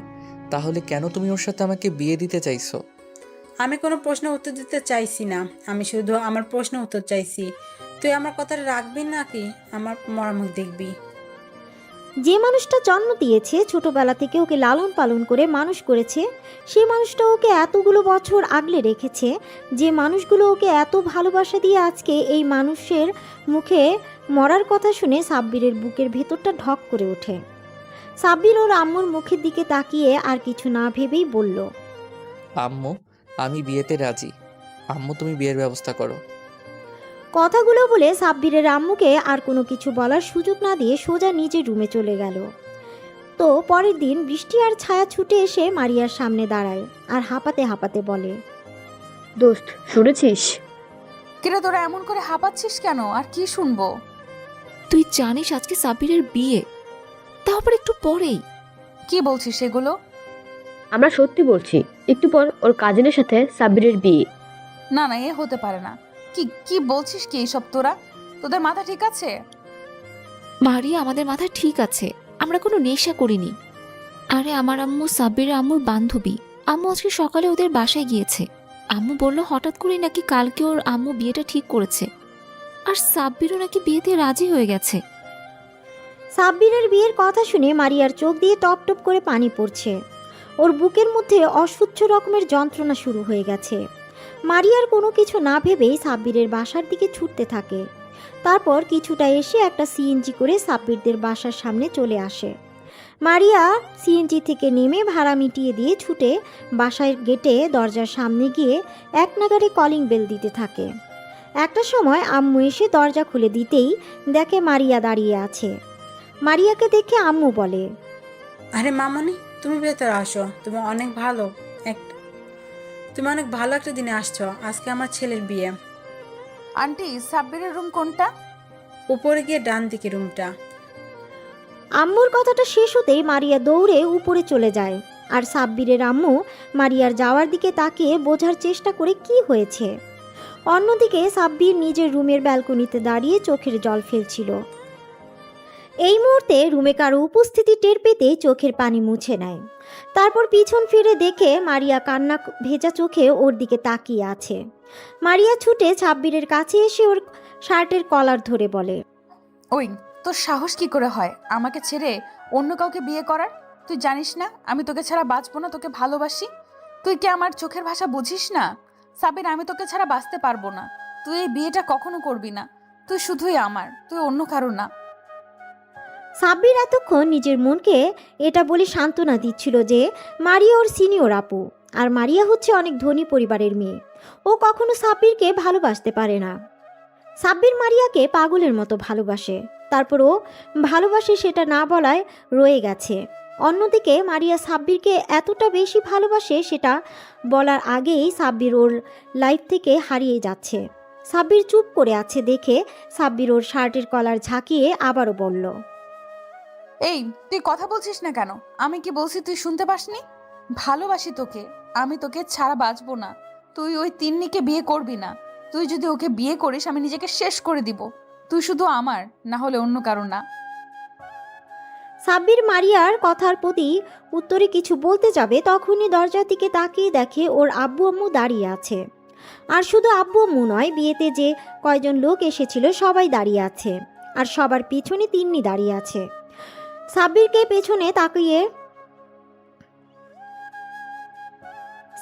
পেছনে তাকাতে দেখে মারিয়া ওকে ছেড়ে দিয়ে নিজেও পেছনে তাকিয়ে দেখে বাসার সবাই দাঁড়িয়ে আছে। মারিয়া এবার আম্মুকে দেখে দৌড়ে আম্মুর কাছে গিয়ে হুট করে আম্মুর পায়ের কাছে বসে পড়ে, তারপর পা দুটো জড়িয়ে ধরে কান্না করে দিয়ে বলে, আন্টি আমি সাব্বিরকে অনেক ভালোবাসি। প্লিজ আন্টি, তুমি ওর বিয়েটা অন্য কোথাও দিও না। তুমি তো আমাকে কথা দিয়েছিলে আমার কখনো কোনো কিছু প্রয়োজন হলে যেন তোমাকে বলি। আজকে আমি তোমার ছেলেকে চাইছি। আমি সাব্বিরকে অনেক ভালোবাসি আন্টি, আমি ওকে ছাড়া বাঁচবো না। তুমি বিয়েটা ভেঙে দাও প্লিজ আন্টি। ওর বিয়ে অন্য কোথাও হয়ে গেলে আমি নিজেকে শেষ করে দিব। আমি ওকে ছাড়া থাকার কথা চিন্তাও করতে পারি না, কল্পনাও করতে পারি না। আম্মু এতক্ষণ একটা ঘোরের মধ্যে ছিল, তাই মারিয়া এভাবে পায়ে পড়ে কান্নাকাটি করাতে আম্মু ঘাবড়ে গিয়ে পিছিয়ে যায়, তারপর মারিয়াকে উঠিয়ে নেয়। আম্মু বুঝতে পারছে না এখন কি করবে। এদিকে তিন্নি সাব্বিরকে না পেলে মরে যাবে, আর এদিকে মারিয়া যদি সাব্বিরকে না পায় ও মরে যাবে। আম্মু এমন একটা পরিস্থিতির মধ্যে পড়ে গেছে যেখানে উনি যেদিকে যাবে তার উল্টো দিকে সমস্যাটা বাড়বে। মারিয়া আম্মুকে ছেড়ে আব্বুর পায়ে পড়তে গেলে ওনার আব্বু মারিয়াকে আটকে দেয়। মারিয়া আবার সাব্বিরের কাছে যায়, তারপর ওর পায়ের কাছে বসে বলতে থাকে, সাব্বির তুমি শুধু আমার, তুমি অন্য কাউকে ভালোবাসতে পারো না। তুমি শুধু আমাকে ভালোবাসবে। তুমি এই বিয়ে কিছুতেই করতে পারো না। তুমি আমাকে ছাড়া অন্য কাউকে বিয়ে করবে না, বলে দাও। আমি তোমাকে ভালোবাসি, তোমাকে ছাড়া বাঁচবো না। আর তুমিও আমাকে ভালোবাসো, সেটা আমি জানি। দেখো মামুনি, তুমি কান্না বন্ধ করো। আমি তোমাকে কথা দিয়েছিলাম, তুমি আমার সাথে কখনো কিছু চাইলে আমি তোমাকে দেওয়ার চেষ্টা করব। তিন্নি এতক্ষণ চুপ ছিল, হঠাৎ আম্মুর মুখে এরকম কথা শুনে ও চিৎকার দিয়ে বলে, এই মেয়ে, তোমার এত বড় সাহস! তুমি আমার সাব্বিরকে আমার থেকে কেড়ে নিতে চাইছো? তোকে তো আমি। কথাটা বলে তিন্নি মারিয়াকে আম্মুর কাছ থেকে ছাড়িয়ে নিয়ে যখনই থাপ্পড় মারতে যাবে তখনই কেউ একজন তিন্নির হাত ধরে ফেলে। তিন্নি হাতের দিকে তাকাতে অবাক হয়ে যায়, কারণ তিন্নির হাত আর কেউ নয়, সাব্বির ধরেছে। সাব্বির তিন্নির হাতটা এক ঝটকা দিয়ে সরিয়ে দেয়। তিন্নি টাল সামলাতে না পেরে 2 কদম পিছিয়ে যায়। আর ঠিক সেই মুহূর্তেই মারিয়ার বান্ধবীগুলো সব ওদের বাসায় আসে। ওদের সাথে একটা ছেলেও আসে। তখন ছায়া বলে, অনেক হয়েছে তিনি, তোমার নাটক তামাশা। এবার আমি তোমার আসল মুখোশ সবার সামনে খুলে দিব। ছায়ার সাথে থাকা ছেলেটিকে, নিশাত, তোমার কাছে যেটা আছে সেটা সবাইকে দেখাও। নিশা তোর হাতে থাকা মোবাইলটি থেকে একটা ভিডিও অন করে সবার সামনে ধরে, যেখানে স্পষ্ট দেখা যাচ্ছে তিন্নি মারিয়াকে লেকের পানিতে ধাক্কা মেরে ফেলে দিয়েছে। এবার ছায়া বলে, সেদিন লেকের পানিতে মারিয়া পড়ে যায়নি, তিনি ওকে ইচ্ছে করে ফেলে দিয়েছিল যাতে ওর পথের কাঁটা সরে যায়। কারণ ও জানতো মারিয়া সাব্বিরকে পছন্দ করে, তাই তো সব প্ল্যান করে সাজিয়েছি। আসলে এই মেয়ে কখনো সাব্বিরকে ভালোই বাসেনি, এটা ওর একটা জেদ। ওর মতো মেয়ে কখনো কাউকে ভালোবাসতে পারে না। এই ভিডিও দেখে আর ছায়ার এই সমস্ত কথা শুনে সবাই অবাক চাহনিতে তাকিয়ে আছে। ওরা ভাবতেও পারছে না তিন্নি এরকম একটা মেয়ে। আম্মু এমন কিছু দেখে ধক করে বসে পড়েছে। তারপর আব্বুকে আম্মুকে উঠিয়ে নেয়। তখন আম্মু উঠে এসে তিন্নির সামনে দাঁড়িয়ে ওর গালে ঠাস ঠাস করে 2 থাপ্পড় মেরে দিয়ে আর বলে, আমার প্রথম থেকেই তোকে খুব সন্দেহ লাগতো, তাই তো আমি তোর সাথে বিয়ে দিতে চাইনি আমার ছেলের। কিন্তু তুই যে এত বাজে একটা মেয়ে সেটা জানতাম না। এবার আম্মু সাব্বিরের সামনে যায়, তারপর সাব্বিরের গালে ঠাস করে 2 থাপ্পড় মেরে দেয় আর বলে, এই তুই এখন ওই পাথরের মূর্তির মধ্যে দাঁড়িয়ে আছিস, তুই জানিস না তোকে এখন কি করতে হবে? সাব্বির গালে হাত দিয়ে দাঁড়িয়ে আছে। ঠিক সেই মুহূর্তে আবারও বাসার সামনে পুলিশ গাড়ি এসে থামায়। তারপর কতগুলো পুলিশ বাসার ভিতরে ঢুকে তিন্নিকে অ্যারেস্ট করে নেয়। তিন্নি মারিয়াকে নয়, ওর বোন নীলাকে ধর্ষণের পেছনে দায়ী, আর সেটা সবাই পুলিশের থেকে জানতে পারল। এবার আম্মু অবাক হয়ে বলে, তুই কখন পুলিশকে ফোন করলি? সাইড থেকে সাব্বুরের আব্বু বলে, এতক্ষণ তো তোমাদের নাটক তামাশা দেখছিলাম, আমি কিছুই বলিনি। তুমি আমার ছেলেকে তোমার মাথায় হাত দিয়ে কসম করালে, তাও আমি কিছু বলিনি। কিন্তু এখন তুমি আমার ছেলেকে মারলে কেন? পুলিশকে আমি ইনফর্ম করেছি আরো 1 ঘন্টা আগে, কারণ আমি আগে থেকে এই মেয়ের চরিত্র সম্পর্কে জানতাম। শুধু সম্পর্কের খাতিরে কিছু বলতাম না। কিন্তু যখন দেখলাম তুমি এই মেয়ের সাথে আমার ছেলের বিয়ে ঠিক করেছো, তখন আমি বিশ্বাস করতে পারছিলাম না। আমি বারবার ভাবছিলাম তুমি কিভাবে আমার ছেলের জীবনটা নষ্ট করে দিচ্ছ। তুমি একটাবারও আমাকে জানানোর প্রয়োজন মনে করোনি। তুমি এত সব সিদ্ধান্ত একাই নিয়েছো, তাও আমি কিছু বলিনি। কিন্তু এখন তুমি যে আমার ছেলের গায়ে হাত তুললে কেন, এসব আমি পরে দেখে নিব। তার আগে ইন্সপেক্টর ওকে নিয়ে যান। তখন সাব্বির পাথরের মূর্তির মতো চুপ থাকলেও ওর চোখে পানি গড়িয়ে পড়ছে। বুকের মাঝে চেপে রাখা কষ্টটা আর দমিয়ে রাখতে পারেনি। মারিয়া এতক্ষণ অবাকের পর অবাক হচ্ছিল, কিন্তু হঠাৎ সাব্বিরকে কান্না করতে দেখে মারিয়ার বুকের ভিতর ধক করে ওঠে। ও ছুটে সাব্বিরের সামনে গিয়ে দাঁড়ায়। সাথে সাথে সাব্বির ওকে 2 হাতে শক্ত করে বুকের সাথে জড়িয়ে ধরে কান্না করে দেয়। সাব্বির যেন ভুলেই গেছে যে রুমের মধ্যে সবাই আছে। তারপর একটা সময় মারিয়াকে ছাড়িয়ে নিয়ে ওর সারা মুখে পাগলের মতো চুমু খেতে থাকে আর বলতে থাকে, ভালোবাসি ভালোবাসি ভালোবাসি, অনেক ভালোবাসি তোমাকে। ওদের কাণ্ড দেখে আব্বু আম্মু আর মারিয়ার বান্ধবীরা সবাই একসাথে কাশি দেয়। আর বৃষ্টি বলে, আমরা কিন্তু সবাই এখানে আছি।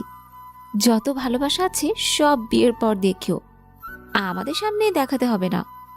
আমরা এখনো সিঙ্গেল, আমাদের কষ্ট তো একটু বোঝেন দুলা ভাই। কথাটা বলতেই সবাই একসাথে হেসে দেয়। তারপর সবাই ড্রয়িং রুমে এসে মারিয়ার আব্বু আম্মুর জন্য অপেক্ষা করে। কিছুক্ষণের মধ্যে মারিয়ার আব্বু আম্মু চলে আসে। মারিয়ার আব্বু আম্মুকে সবটা বলা হলে মেয়ের সুখের কথা ভেবে ওরা আর দ্বিমত করেনি। ওরা জানে সাব্বির যথেষ্ট ভালো একটা ছেলে, ওদের মেয়ের জন্য সুযোগ্য পাত্র। ওরা তো ওদের মেয়ের জন্য এমন একটা ছেলেই খুঁজছিল যে ওদের মেয়েকে প্রচণ্ড পরিমাণে ভালোবাসবে। সবার সম্মতি পেয়ে কাজীকে আসতে বলে। কাজী সাহেব, বিয়ের কাজ শুরু করেন, সাফল্যের জন্য করতে হবে। কাজী সাহেব বিয়ের কাজ শুরু করে। একটু পরে কাজী সাহেব মারিয়াকে কবুল বলতে বললে মারিয়া 3 বার কবুল বলে দেয়। তারপর কাজী সাহেব সাব্বিরকে কবুল বলতে বললে ও মারিয়ার দিকে তাকিয়ে 3 বার কবুল বলে দেয়।